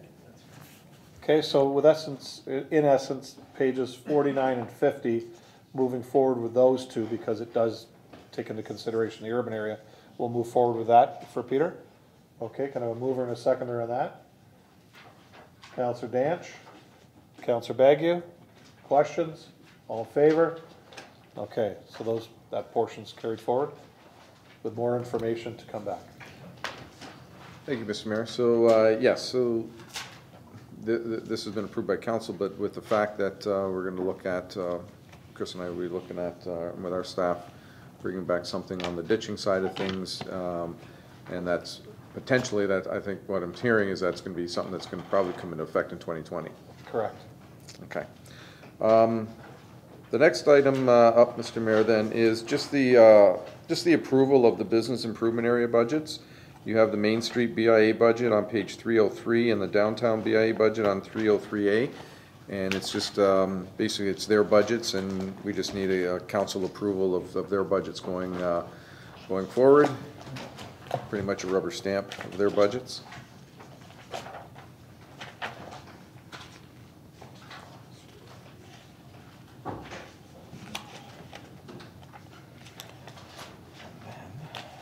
Tab is that in again, Peter? That is in under the other tab, so near the back of the end of the package, and it would be page 303 and 303A. It's the last two pages of the tab that says other. So the two BIAs, questions, Councillor Bodnar?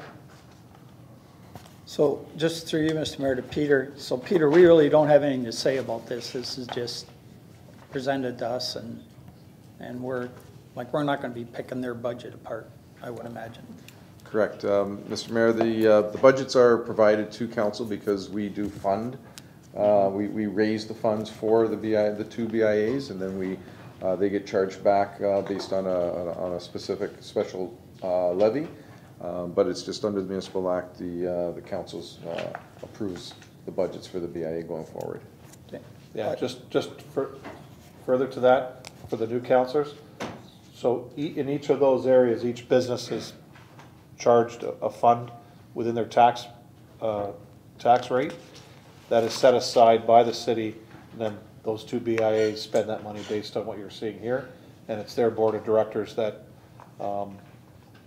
through their membership puts these events and things on that they do and how they spend their money. So Councillor Danch has sat on the Main Street one for a number of years, and the downtown BIA, former Councillor Elliott sat on it for a number of years. I sat on that one for some time. Mark, you're on there now, aren't you? Donna? Sorry, Donna's on that now, yeah. Okay, so any questions of those? Councillor Bodnar, you're all set? Yeah, I was just gonna move it if that, If that's, yep, yeah. Thank you, Mr. Mayor. Just one question. The Harvest Fest, I remember sitting on the audience, I guess Councilor Bogner brought up about the washroom problems he had during Harvest Fest, where people actually left there to go home because there was no washroom facilities available during the Harvest Fest downtown. So I just hope they're aware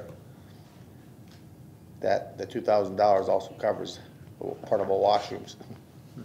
So that's all. Councilor Demery? Thank you, Mr. Mayor. If I could maybe speak to that. It was, there was a shortfall of volunteers this year, and as a result, they were a little bit, they didn't quite have everything all set up the way that they had expected to. So that's one of the things that happened was the washrooms did not show up. So there was a problem. And locally, the businesses were not willing to share. So that hurts. Just through you, or through you, to the CAO. Is there a way that, because we do have the 2 public washrooms on the first floor, that during Harvest Fest, we may be able to help in that fact? Sure. To your worship, that was my first instinct, is if we could open the first floor of City Hall and have some staff in here to actually man the first floor on the Saturday of Harvest Fest. We have accessibility, we have wheelchair access. There's no reason that we couldn't do that in the daytime hours. Okay, so can you relay that to the BIA? Will do. BIA? Yes. On our behalf, does that sound okay, Council? Okay. Any other questions? So moved by Councilor Bodnar, seconded by Councilor Bagu. Questions, comments, all in favor? That's carried. Okay, Peter? Thank you, Mr. Mayor.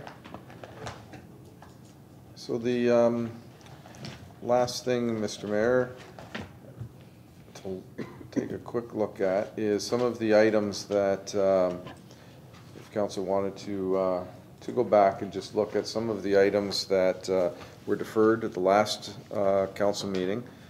So, and a couple other items that I'll just raise. One is I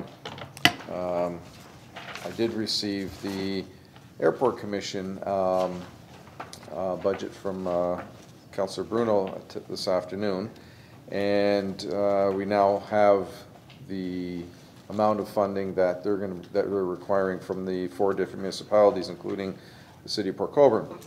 And so included in our budget right now is a budget amount of $22,545 for the Airport Commission.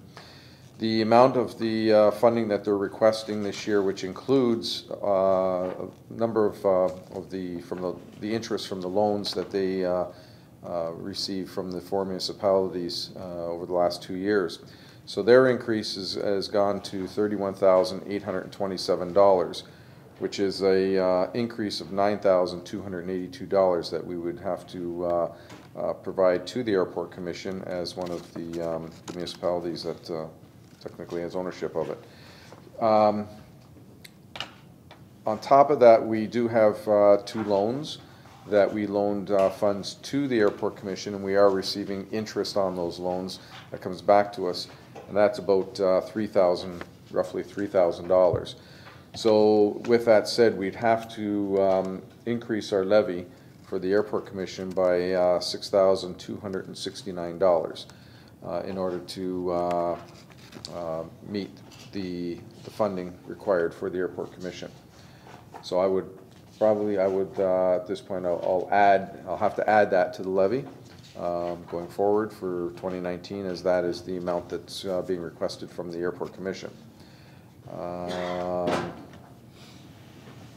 And then, Mr. Mayor, we can look at the 2 items that were deferred, and then if there's any other items that Council wanted to raise without going through all of the items again.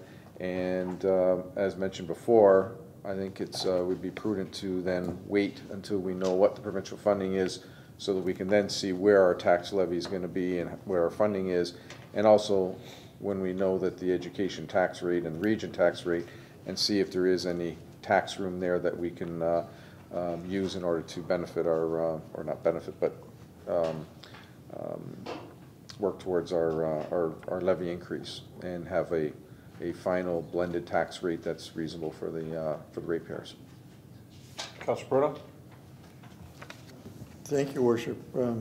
Councilor Bodnar and I attended our first meeting of the Airport Commission, so it was a kind of a surprise to me that, you know, this levy was 10,000 more. I mean, one of the questions, Peter, perhaps you could tell us here's what we were told. Tell us if this coincides with what we were told. It's my understanding that in the last term of council, in the last year, the Airport Commission was going to need to repave some runways. And they came back and got the authorization from all 4 municipalities to do this project, and that all 4 municipalities would agree to then fund that loan, and the numbers finally come in. But now it's this council that has to add that money. So that's part one. The thing I didn't know about, and I'm not sure whether Ron caught it or not, is I didn't know we were being paid $3,000 some odd in a loan, because the question came up is, I think we thought collectively that we borrowed it from either Ontario Infrastructure at the airport, or there was talk about it was borrowed through Welland. There was a councillor who spoke up even that thought the interest rate was high, but I'm not familiar with this 3,000 that we get back. I don't know if Councillor Bodnar could add to that, or if I've got it right. Peter? Yep, through you, Mr. Mayor. In 2017, there was a $50,000 loan that the City of Port Colborne provided to the Airport Commission, in addition to each of the other 3 municipalities loaned based on their proportional share on per capita. And in 2018, it was about $32,000 that was loaned to the Airport Commission. So there are 2 agreements that we have with the Airport Commission, along with each of the other 3 municipalities also have the same agreements with the Airport Commission. And the agreements are interest-bearing. So the $50,000 and the $32,000 are both interest-bearing. So the $3,000 that I'm talking about is the interest that we would be receiving on the loans that we loan to the Airport Commission. So one is about $1,600 in interest that we would receive, and $1,400 that we would receive in interest on the other one. So that $3,000 is interest income that we're actually receiving on the loan that we provided to them. So the $9,200 increase is I'm reducing that by the interest earned, that interest income that we're getting from the loans that we have with them. So the net amount is the $6,269 that we would levy for, because we have that revenue stream coming in. Councillor Demery? Thank you, Mr. Mayor. Through you to Peter. Peter, just for the benefit of all those who are watching YouTube, and they're going to have the question, so I thought I'd ask this. We are obligated to pay this increase, correct? We haven't a choice? Through you, Mr. Mayor, correct. Thank you. Okay. Any further questions on the airport? Councillor Bodnar? Just one through you to Peter, just because the question came up. Can those loans be repaid at any time? Just because they thought, at least one councillor thought the interest rates were rather sky high. So, you know, if the airport could come up with some money, can they pay them off? Borrow it cheaper someplace else? Through you, Mr. Mayor, I don't see any reason why they wouldn't be able to pay those loans off. Thank you, Councillor. Okay. So in essence, Peter, what were the 2 items you wanted to bring up? So the 2 items that were deferred from the last meeting was it was the community safety the $85,000 that was allocated, and the other one was the canal days for $50,000. And I know that Community Services has provided council with a memo on the canal days and are here to speak to that. And the other item, which was the community safety, was one that was deferred, so that the CAO Louis can speak to that. Want to go first? Sure. Thank you. Through your worship to council, I apologize for not being at the last council meeting or our last budget meeting, but I do understand that this item came up. So this is in respect of the complaints of community safety, vandalism in the downtown core coming out of last summer and last fall. There was a public meeting held in the council chambers. And after that public meeting, a working group was formed, which included myself, the police sergeant for the district, the executive director of Port Cares, council member from Ward 1, council member from Ward 2, chair of the BIA, and I believe a representative of the Guildhall and the church, the Anglican Church. I'm not sure if I'm forgetting anyone, but we met several times and sort of talked about actions that could take place as a response to the complaints of, criminal activity and vandalism. And I was directed by that working group to bring forward a request to council for 1%, a 1% tax increase, basically to be that working group's operating budget every year. So that's where the number came from. The foundation for the number, there isn't really a foundation. They didn't say we need $170,000 to do a project or to do a particular thing that was budgeted for. I'll get into that in a second. I suggested that that might be an aggressive request, and that they might want to cut that in half and ask for 0.5%, $85,000, the number before you, and then this is every year moving forward. This isn't one-time funding, and then ask for a 0.5% increase in 2020, therefore getting to 1% levy dollars over the course of 2 years. The money was intended to be used for, I guess, video surveillance, and I think this was talked about a little bit at the last meeting, bringing in some kind of outside expert who would design the video surveillance layout for the city. So I understand sometimes consultants get a bad rap in the municipal world because we say we could probably do that in-house, but I have a feeling that if this was done in-house, virtually every property owner, virtually every retailer would want the camera to point right at their front door, and we would need a camera for every business in the downtown core. So the idea was that somebody could come in and sort of look at the city and say, hey, I've done this in other cities and towns, in other downtown cores, and here's the best solution for you. The idea was that that would be tendered out and it wouldn't be all of the $85,000, that some money would be left over for the actual implementation of those surveillance cameras, if that was the direction that the consultant, the committee, and council decided to go. There wasn't really any talk of any other solutions. I mean, actual security personnel in the downtown core was discussed, but it was never really recommended to council. Some changes in the infrastructure downtown as far as where people gather, gathering places that were attracting people. Some of the furniture was removed so that there would be less loitering, but there was no cost. The city just did that out of our own operating funds. So really the request was from that working group to get eventually to a budget of 1% of the annual, a 1% levy increase for implementing their recommendations once they've actually arrived at some recommendations. And I can say that that committee has not met since November, sort of because there was a wait for this request to get into their next steps. I think the second reason is because there was some action taking place with staff that I think was very promising. Our staff, the police, the Seaway, Valet Inco was involved in talking about squatters and how we would handle squatters on vacant land on private property. There is a path forward for how those will be dealt with. And I think thirdly, because the weather sort of stopped some of the complaints that the city was receiving, but that's not to say that it stopped forever. We expect that we will get some of those complaints when the weather turns nice. So I would be prepared to answer any questions, but that was the foundation behind that request, and it did come directly from the working group. Thank you, councillors. Councillor Demery?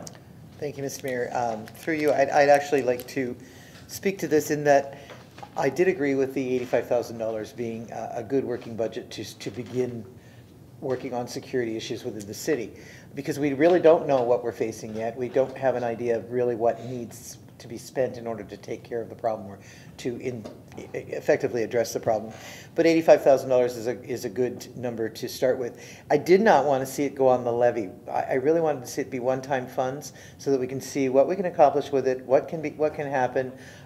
If something needs to go on the levy and we know what an ongoing cost will be, that can be determined in the next year, and it could go forward to the next year's budget. That's really how I saw it coming out.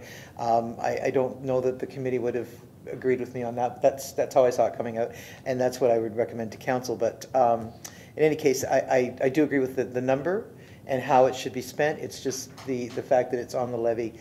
I wasn't very comfortable with that. I'd like to see it be a one-time. Thank you, councillor. Anybody else? Councillor Beauregard? Through you, Mr. Mayor, to CAO. I don't think this is typically like an issue that's unique to Port Colborne. A lot of municipalities across Ontario and the country itself and other countries themselves may have had these type of issues and have hired consultants to deal with this already. What's the possibility, if it is possible, to get our hands on a report that may have done to another council and take some of those recommendations and tailor it to Port Colborne? Through your worship to Councillor Beauregard, that's a good idea, and I know that this is an issue that has been dealt with locally. St. Catharines, for example, did have issues with their downtown core and did eventually install security cameras, so I can reach out to my colleagues at the city and see if they have something they can provide to us that will help sort of us chart a path forward. Yep.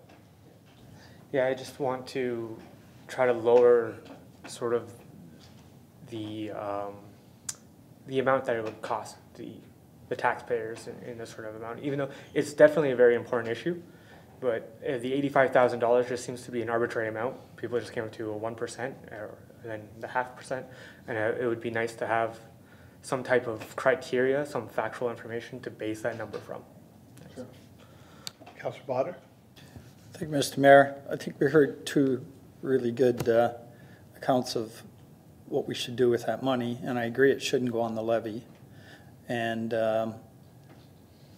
it's a lot of money, and who would be administrating this money? Like, is it the city itself, or this committee would be doing something? Sure. So through your worship to Councillor Bodner, I can tell you that this committee doesn't really have any status. That's why I call it a working group. It's not even one of council's committees that we have, like the grant committee or the medical committee. It's really just a working group. And part of the reason that it's formulated in that way is because at the time, speed was of the essence. A quick response from the city, I think, was of the essence. That's not to say that one day it won't be a committee of council, but they really are advisory in their nature and would have to report to council via staff report through me, or a memo or a correspondence item or a delegation. And council would have the ultimate approval authority of any one of the initiatives that they wanted to recommend. So, and that is what happened in the past. This was a memo that was dealt with by the previous council as a correspondence item and then referred to the budget. And that's how we ended up where we are today. That sounds like a reasonable thing. It's not too often we put money into something that we don't kind of have a plan for. So the fact that it's got to come back to council, whatever that dollar amount is, and is that even, it's 85, sorry. 85,000 is kind of out of the air number, but just because it was 1%, now it's a 0.5%, I agree with Eric. To the CAO, is there a realistic number we need to shoot for? I mean, that's what the working group asked for, but where does that actually play out? Is that a number we should be using? So through your worship to Councillor Bodner, and I guess in part to Councillor Beauregard's point, the number is very nebulous, like it's not based on any kind of reality. There's no, it's not that it's composed of $10,000 purchases or something of that nature.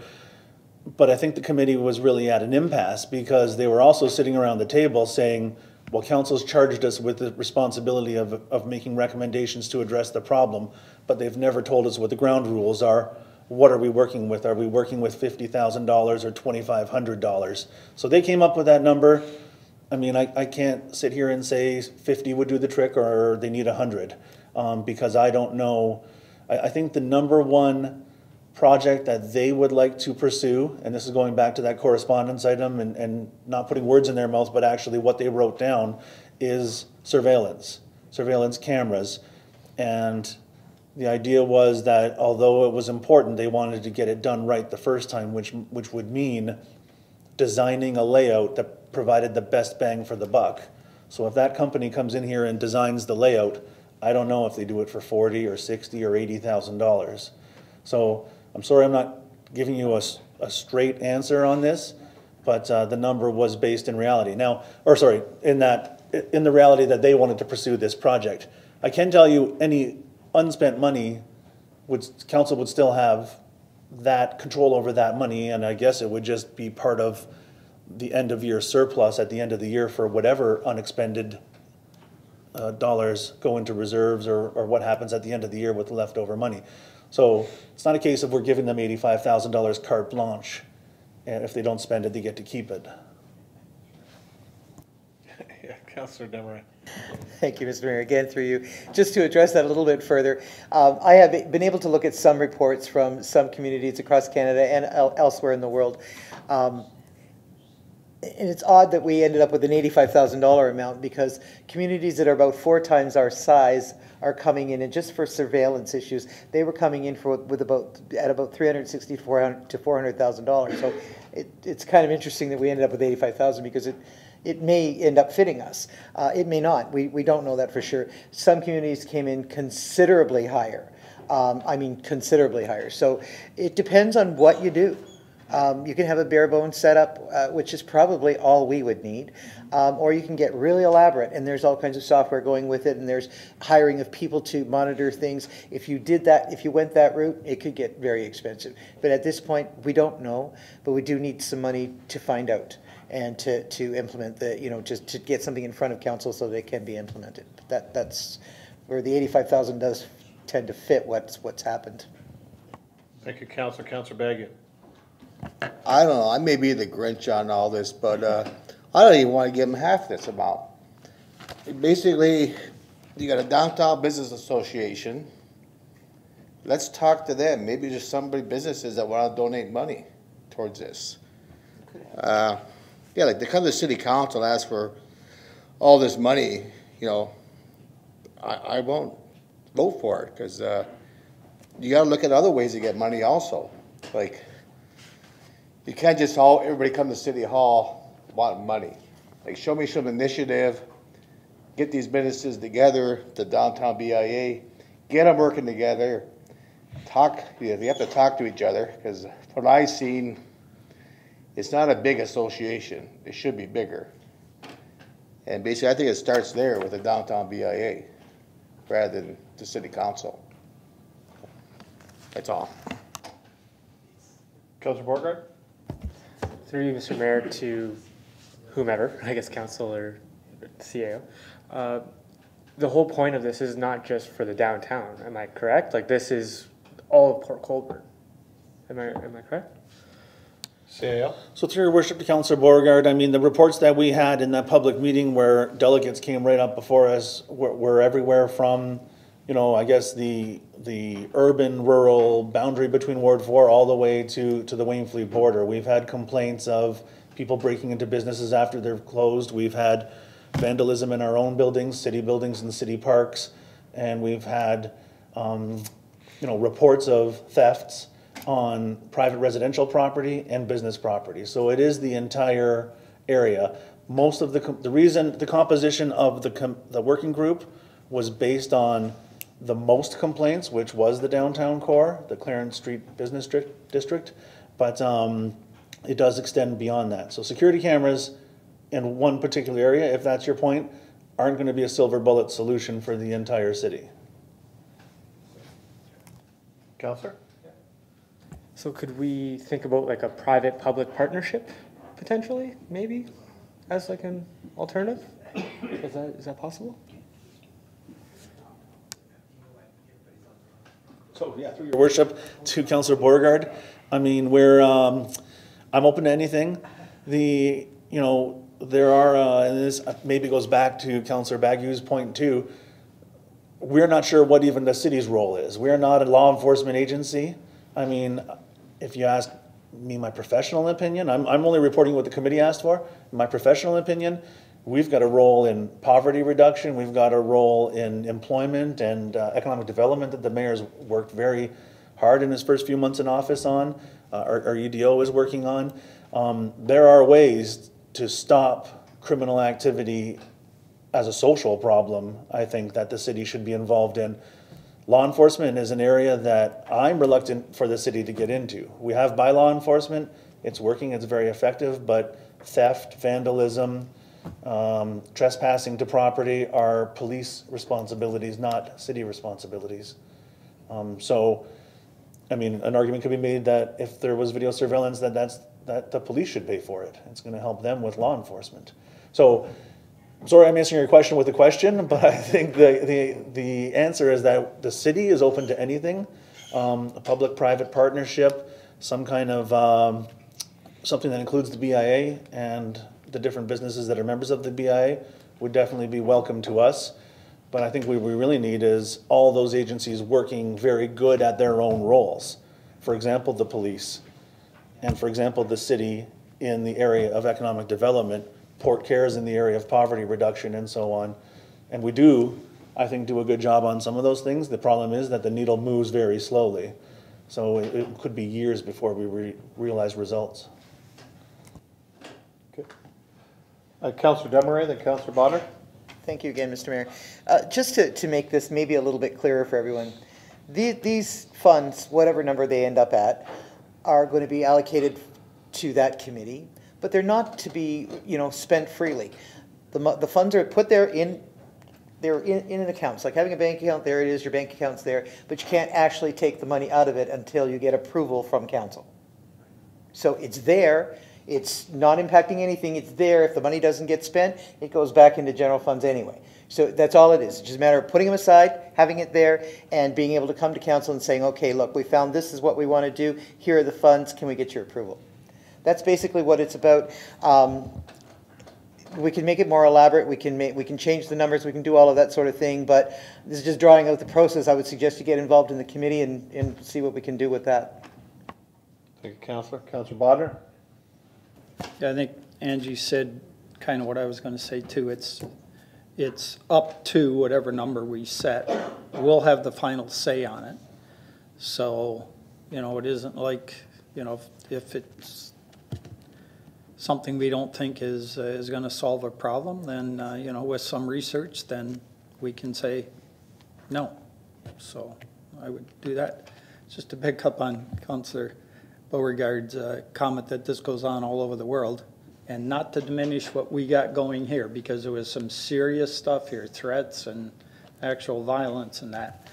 But I just had a chance to spend some time in New Zealand, and they had the big earthquakes there and that, and this one small community actually rebuilt part of their downtown area and that, and right away they had problem with vandalism, spray painting on things and everything. So they came up with kind of a unique idea, put speakers outside all the stores and played Barry Manilow records. Honest to God, it's true, and all the kids left. Now, this isn't just kids we're dealing with some serious people, but that's exactly what happened. The stores were happy, the customers liked the music, and yeah, so I don't want to diminish. We got serious stuff going on here, but I had to throw that in because we had a businessman that used to play classical music outside one of his establishments. It was a strip mall. Wasn't any loitering around there either. Funny how it sounds, pretty inexpensive, and it worked. So, Councillor Bruno. I Just to try and button this up, whatever this committee comes up with, it may need to study, it may need to consult, it just may need some funds. I agree with everyone on the one time only. Through you to Mr. Sinez, Mr. Mayor, or to our CAO. If that came forward, is there the opportunity to, and it wouldn't be 85,000, I wouldn't think, certainly in year one, to redeploy or take out of a reserve monies? We also, notwithstanding it's in an instrument that's got a timeline on it, but we just were able to release $775,000 from that Port Colborne Community Fund. It's not releasable till next year, but can we move some money around if we need 20 or 30 or whatever to put this to bed? Peter. I knew this question was coming. So. Yes, I think there's on one time, if it's going to be one-time funding, and I think that's fair. I think it's something that I can take a look at where we have some funds available sitting in reserve that may not be being used for a period of time, and we can look at borrowing from that reserve and replenishing it at some point in time. So leave that, if you want, Council, leave that with me, and I can take a look at what we have available, and can bring that back to Council and say that, this is where we can be looking at some funding for the short term, and then bring it back, and putting something into the levy maybe in the future, or maybe through one-time funds, depending on what we have. So, thank you, Councillor. I mean, and since this issue, and since being elected mayor, and now being the vice chair of the Police Services Board, I'm working very closely with our Port Colborne detachment. I've done 2 walkabouts in the downtown area. We've taken a block each time, visited, in this case, the businesses. I will be going out further in the community as time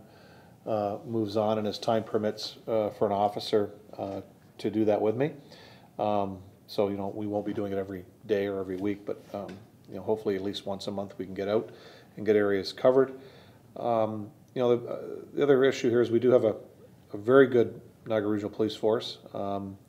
We should be calling on them for, you talked about hiring a consultant, but even before you get there, I think one thing we are missing here is actually a plan of action, and how that plan of action is going to move forward. But I'll certainly take it back to the police chief and see who within our police force has some expertise on this. At least they may want to come down here and sit with us and kind of give us a guide as far as how we should proceed and move forward with things. But the police have already put in place a plan of action. They've had fruits of their labor. They've made some arrests. As you stated earlier, the time of year is all of a sudden things have kind of calmed down, but they know they'll ramp up again as the nice weather comes on, and they're going to be taking those plans forward.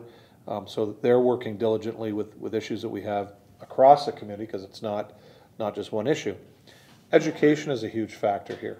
And again, we've spoken about this during the election, with the fact that, people complain that, I've had a guy at my house 3 times in 1 week. I catch him on my house video camera, and our question to him was, did you call the police or make a report? Well, no. So it is an education on both sides here, but the public has to get a buy-in. That the more you interact with what the police have to offer with regards to online reporting or phone calling, because in a lot of cases it may not be a 911 call. At least they know that those areas are being hit by a band of burglars, because that's in essence, they were coming in and out of Port Colborne. They weren't stationed here. They were moving in and out from the GTA. So unless the police know where they're hitting, and people do make those reports, then they can step up patrols in those areas. So we said to the guy, the police may not come down your street maybe once a month because nobody's ever said anything. So they're hitting the areas where people are complaining. So we need that. But that is the education component. The other is, there also has to be, and I know Councillor Beauregard brought this up, is there a public-private partnership? Well, there certainly is, without getting into a big agreement between the city of Port Colborne and a business out there, is the business's buy-in is they can put in their own equipment and surveillance. And right across the street from my office is the Belmont Hotel, who has a wide array of cameras which have actually helped in a recent assault this past summer, which happened in front of my office, where somebody was stabbed, and they were able to use the video surveillance off of his camera. So there's got to be a buy-in from both sides. It's not just the taxpayer has to be paying for everything, and I think Councillor Bagu hit the nail on the head with it. But there are things that we can do on a regional level with the police force, on a local level with our own businesses, and then as a city, as a partner in this somewhere along the way, that we can come up with a plan for the whole community, not just segments of the community.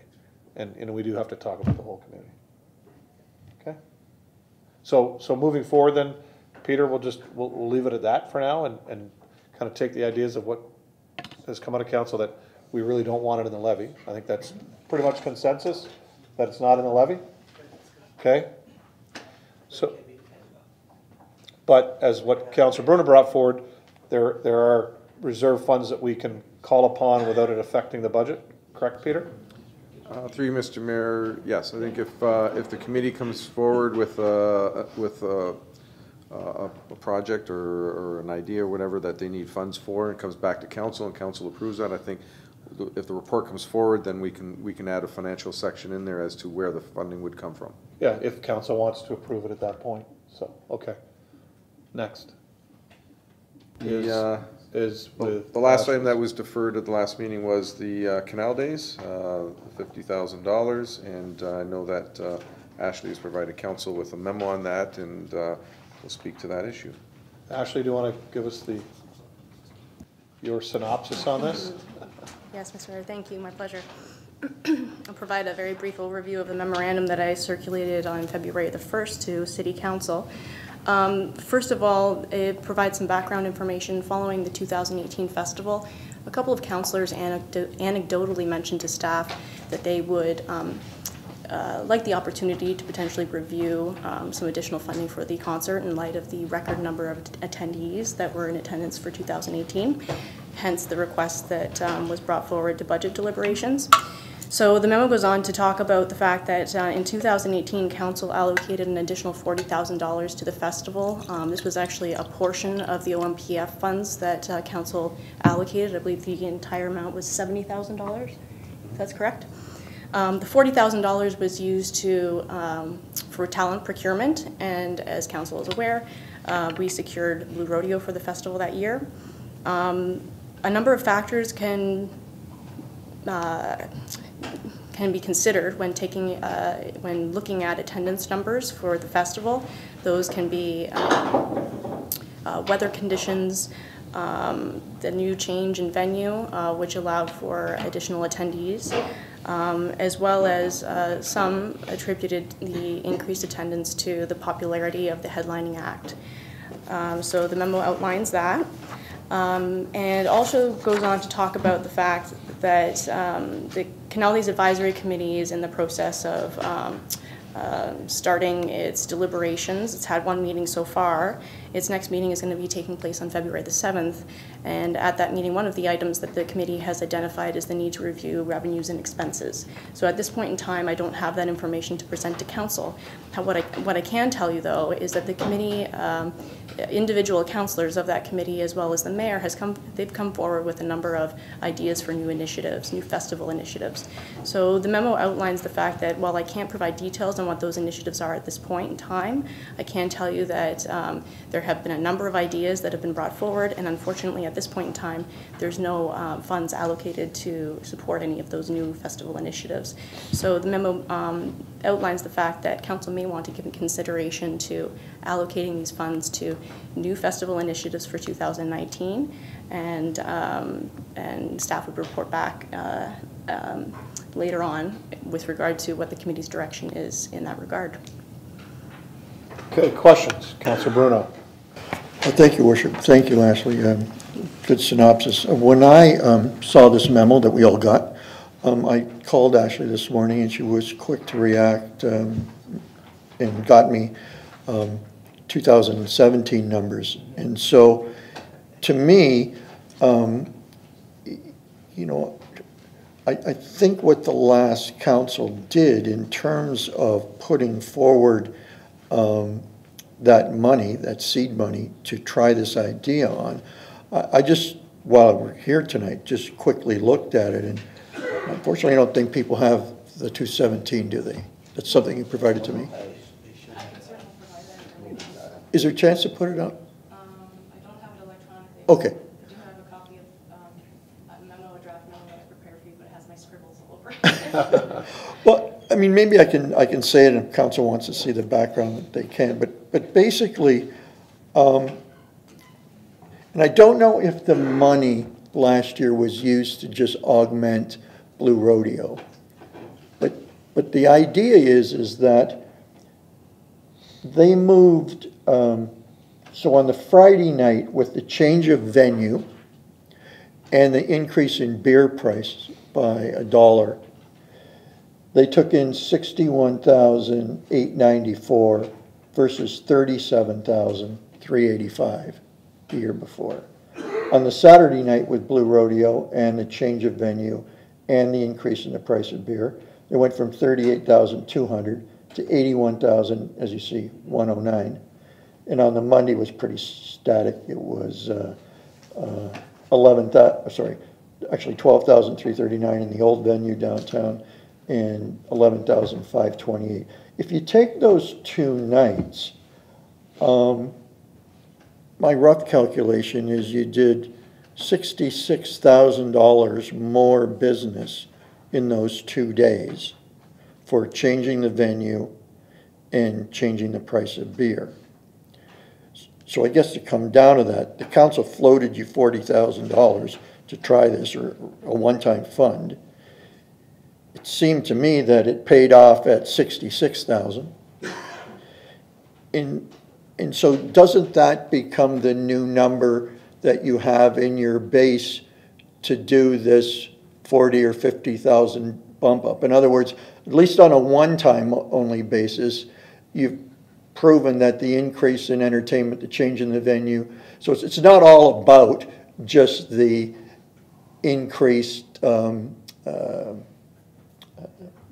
the better bands, higher quality bands.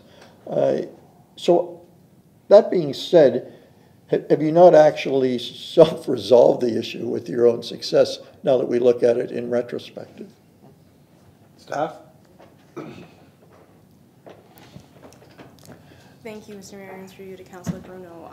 Yes, it's an excellent point. I guess at this point in time, the staff is also presented for Council's consideration the appetite of funding additional initiatives, which perhaps members of the Canal Days Advisory Committee could speak to. But what I could say is, in addition to talent, there is a need for some additional funding so that we can start up some of these additional programs, I guess you could say. Okay. I think Peter had something. Peter? Just to add to that, and I understand where Councilor Bruno is coming from on the revenue side of the sales, and I believe in the budget for this year for Canal Days, I think we were fairly conservative again on the sales, because obviously this was a new venue, new revenue stream that was very successful, but I think we did keep if I'm not mistaken, we kept the revenue from the beer sales. We raised it a bit, but not to the $160,000. So we raised it a bit to be a little cautious as to whether or not would that be sustainable this year. And depending on the type of entertainment that we may get, was it based on the entertainment that we got, or was it based on because we were able to have larger volumes in the concert venue? The other area that I did basically is looking at the Canal Days budget was the sponsorships. We'd always budgeted $120,000 in sponsorship money, and for the last 3 or 4 years we've only been getting $100,000. And again, to be realistic, what's the point of budgeting $120,000 when you're only going to get $100,000? So I did reduce the budget back down to $100,000. So that's reflected in the budget as it currently stands, which would have lowered the revenue by that $20,000, which obviously is part and parcel in the tax levy. So those are just a couple of the items that we did that I did look at when we were looking at the Canal Days budget, to try to be a little bit realistic and conservative on the same point. So is there potential of additional revenue on the beer sales? Possibly. I think you're there. It's a matter of, you know, again, it's you don't know what's going to happen the weekend of the event. So I'm not sure if you're then wanting to revise the 50,000, and I know some other councillors want to speak. Okay, Councillor Demery, then Councillor Baggy. Thank you, Mr. Mayor. Through you, last year obviously was phenomenal. All the years I've been involved, last year was the best year. There's no question of that. The sales were great. The attendance was amazing. It was a good year, but it was the perfect storm for festivals. You had beautiful weather, a brand new venue that was well marketed, and plus it was announced everywhere that this was our 40th anniversary, so there was an expectation set that that people would be wowed. So many people showed up, and probably it was just all of those things combined that created such a success. As well as the entertainment, without a doubt, it was that as well. But having said all of that, and by the way, thank you staff, because you did an amazing job. But having said all of that, don't think there's been a single issue I've received so many comments from, both on social media, phone calls, emails. People are really upset that we're even considering looking at another $50,000. And I do explain that we did allocate that extra 40 last year because it was across the entire festival. It wasn't just for entertainment, and it was because it was the 40th anniversary. It was a special time. But they don't want to hear that. So I would really like to hear an explanation for what new initiatives that you're looking at, how are you looking at maybe return on the investment. Let's have something to develop some kind of comfort zone for people. Okay, thank you. Councillor Baggett? I'll be a lot shorter. Basically, I'm going to wait until February 7th when the advisory committee reviews the festival's revenues and expenses from last year. Like, I can't make a decision tonight. I won't okay it tonight until the committee recommend. Like, I want to hear what the committee says. That's why the committee's there. Yep. So, that's all. Councillor Bodnar? Thank you, Mr. Mayor. I think one thing that we need to realize too, and my time sitting on the Tourism Partnership Niagara, one of the reasons festivals die, and we're lucky we've been a long-running festival, is because they don't change, and they don't add something new, and they don't pump it up a little bit.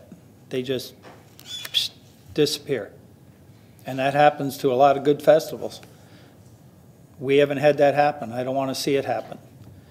So I think adding something new, continuing to grow. Obviously, you got to look at the bottom line and make a decision on what you get for what you put in. No different than we do with a lot of things. So yeah, I wasn't able to hear what that last meeting was all about, but I think I'll put my 2 cents in on the next one. So, Mark, I'd like to hear a little bit about what the options are for that money, but I'm not against putting it in. I think it's, I think we can recoup some of that by looking at, Gary brought up beer prices. I think we're the cheapest festival anywhere with beer prices. We're not charging a gate. People are getting in for a donation, or a lot of times just walking in free. Well, there's a cost to this, folks. You don't want to pay at the gate, you pay at the beer. And, you know, we're still not close to what most festivals are, so there is that option of gaining a little bit that way too. Thank you. Thank you, Councillor. And just what's come out of the first meeting, and with what Councillor Clayliff and I have discussed with regards to Canal Days, and what I've had meetings with staff. You know, sitting up here, you get these things going through your head, and I zip down to the second floor and how about this, how about this, how about this? Because if I don't do it that way, you know, it gets lost, and and some of these can be ideas, and a lot of it's picked up through things that I've done, especially last summer with my travels, and just speaking with other people that go to festivals all the time, whether it be in Ontario or New York State, because we are so close with New York State. A lot of us do travel over there.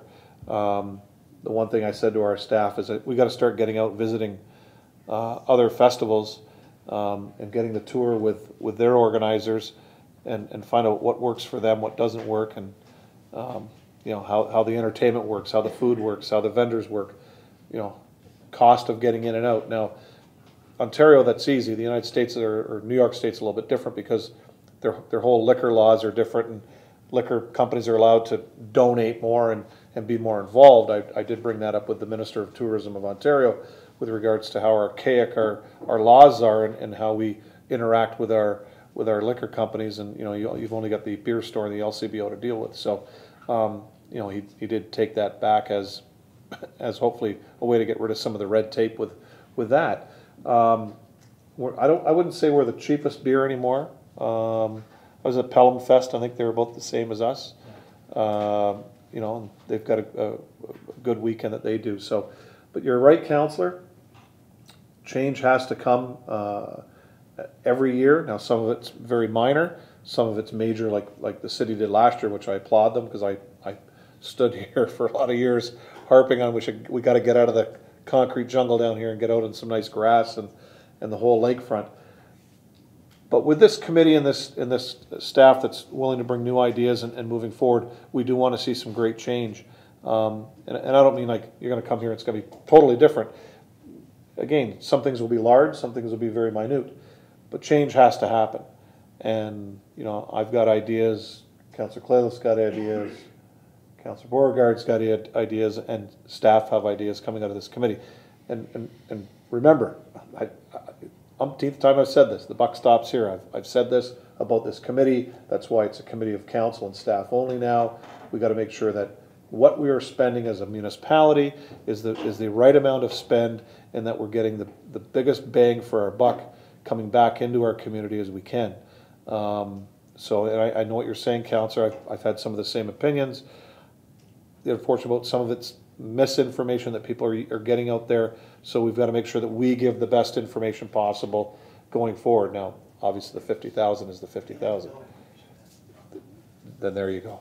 So other information gets out there from that. So you're right. So we have to be better at what we're doing as far as the information we bring out on a year-to-year basis from each Canal Day. So bear with us, and we will have a great meeting on the 7th, coming back with a report to council. We'll probably get as much information to you even before that meeting as we can. But I think lots of change is going to come forward, not necessarily this year, but as we go forward with the ideas that are coming out, and we're certainly taking ideas from everywhere. Entertainment is a big issue with us. Obviously, you have to have the right entertainment to bring in the right amount of people, to spend the right amount of dollars, so that you can hopefully it breaks even at the park. As long as you can break even and make a few bucks, that's what you're hoping to do on that event. We've got a great staff member here who's bringing a fantastic idea forward to get people to open their wallets at the door, because that's been a huge issue. And last year being their first year there, it's like anything else. You give it a try, you fix what in your mind didn't work, you tinker with it to make it better. So there are ideas coming forward, so please bear with us and we will bring those forward. Councillor Beauregard? Through you, Mr. Mayor, to Councillor Botter, I just want to comment a little bit on your what you said about beer prices, to bring them up.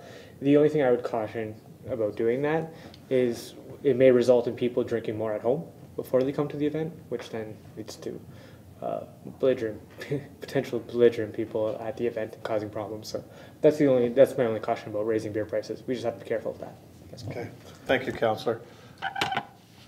Anything to add? No, thank you, Mr. Mayor. Okay. I'll shoot my shot. Sure. Go ahead. Through your worship to council, it's a really good discussion on Canal Days so far. Canal Days is something I'm very passionate about in my role as the CAO. A badge of honor of mine is that I don't micromanage these departments. I don't get down and do the director's jobs for them. Canal Days to me is a important exception. I sat at one of my first ever meetings with a former council member, and I was told I'd be a great CIO if I didn't screw up Canal Days, except the word wasn't to screw up, it was something else. Do you remember? You know, there is a lot of people who have strong feelings about Canal Days. Some people love it, some people hate it, and everything in between. The fact is, it does cost money to put on. We earn money. We earn money through our sales. We earn money through our vendors who pay a fee to be here. But there is staff time and other city dollars that are spent on running Canal Days. However, it does pay back. From time and time again, I do hear from vendors in the city, retailers in the city, restaurateurs and so on, that it does pay back in their businesses. So entertainment is tough. We take a lot of hits on our entertainment, and we still fill on social media complaints, same old, those kind of comments, and then we fill out, you know, the parking lot. We close the gates earlier and earlier every year because we're at capacity. Unfortunately, the only metric we have of success is beer sales. It's not the best metric, but it's all we've got. Moving to the park, we learned a lot of lessons. A lot of the things that people told us we should do next year, we had already thought of. But the fact is that there is an inelasticity in the entertainment. You can throw more money at artists, but you can't bring more people into the fixed location, and you can't sell more alcohol than people are legally allowed to consume with liquor laws in Ontario. So throwing a whole bunch of money at entertainment is not necessarily a benefit to the festival. What we want to do is enhance the visitor experience. That means making the concert more accessible to people, making improvements to the grounds, such as moving to the new place, doing different things along West Street, along Clarence Street. The mayor has some ideas that have come forward that we're really excited about. I'm not sure that we're ready to share them. And I know that it's vague. I understand that it's vague and that people are complaining about that. But what you're going to have, and to Peter's point, we want to see, it is a conservative budget. We want to see sponsorship go up. We want to see alcohol sales go up. Much like the other issue we talked about today, if we can get those things to come up, I'll come back to you with $50,000 at the end of the year and say, here, we didn't spend it. I would love to be in that position, but the fact is, we're working within our budget right now. We want to enhance the user experience, the visitor experience, and make the festival from the 40th onwards better every single year, and this is what we'll do it, how we will do it. Realistically, I know you're getting those emails. I understand. We're getting them at work too. We're talking about a cup of coffee per household to shoot $50,000 into Canal Day's arm and improve it. It's money that will be well spent, and it will enhance the visitor experience and the local experience in Port Colborne. And that's my 2 cents. Thanks. Peter, you had something to add or no? I was just going to say that I will, and I can, work with Ashley and Nicole and look at the Canal Days budget again and see if there's anything else that we can tweak in there. And then we would bring that back to council and see where we end up. Yeah, and I'm working on some, hopefully a really good check coming in from a very good corporate partner. So, but those things take time, so we're working on that, and you know it'll be both myself and with staff to encourage this business to get involved in our Canal Days. So with that, Peter, those are the last 2 items we had to deal with, and I really don't think we can make any decisions tonight on them because we really don't know what our provincial money is going to be. So a lot of this was good food for thought, a lot of good discussion, but I don't want to make any decisions on this tonight because we don't know what's going to happen in a week or two to follow until those numbers get to us, and that we can really sit down and start chewing at the budget and moving some stuff around, and you know, not doing some things that that we may have wanted to do this year because of the Ontario funding. It could be left the same, it could be more, who knows? So you never know. So until that letter comes through, or email, or however they want to do it to us, I think we're really tonight would be we're at an end to discuss. Take our thoughts forward. We could move with staff on some of these initiatives, and then come back. As soon as Peter lets me know what that dollar value is, then we can come back and set another budget meeting.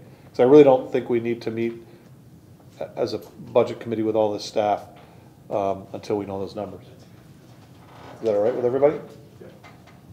Anything else? Councilor Bruno, quickly, yes. Through to Peter.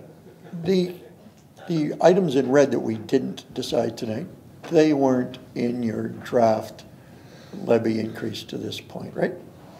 Yeah, that's right. What I provided to council the last meeting was everything that was provided for in the levy. So anything that you see over in the add to levy, that's been added to the levy. The items in red were potential for additions to the levy. So you want to look at I think it was yes. So what I provided with you in the email last time, which was the summary after our last meeting, what was added to the tax levy, that particular column is where we stand today. So right now we're at a levy increase of 5.45%, and I did add in the airport commission with that. It was 5.42%, so it didn't raise it up very much. And that levy increase is actually a 4.7% tax increase on the average residential household, which is about $74 at this point in time. So until we know what's happening with the provincial funding, until we know what the education and region rates are, then we'll know where we're going in, for final approvals. For our final number. Yes. Okay. That being said, Councillor Danch. Thank you, Councillor Seconder. Councillor Bruno. Anybody against that? That's carried. Good job. Thank you, staff. Very good.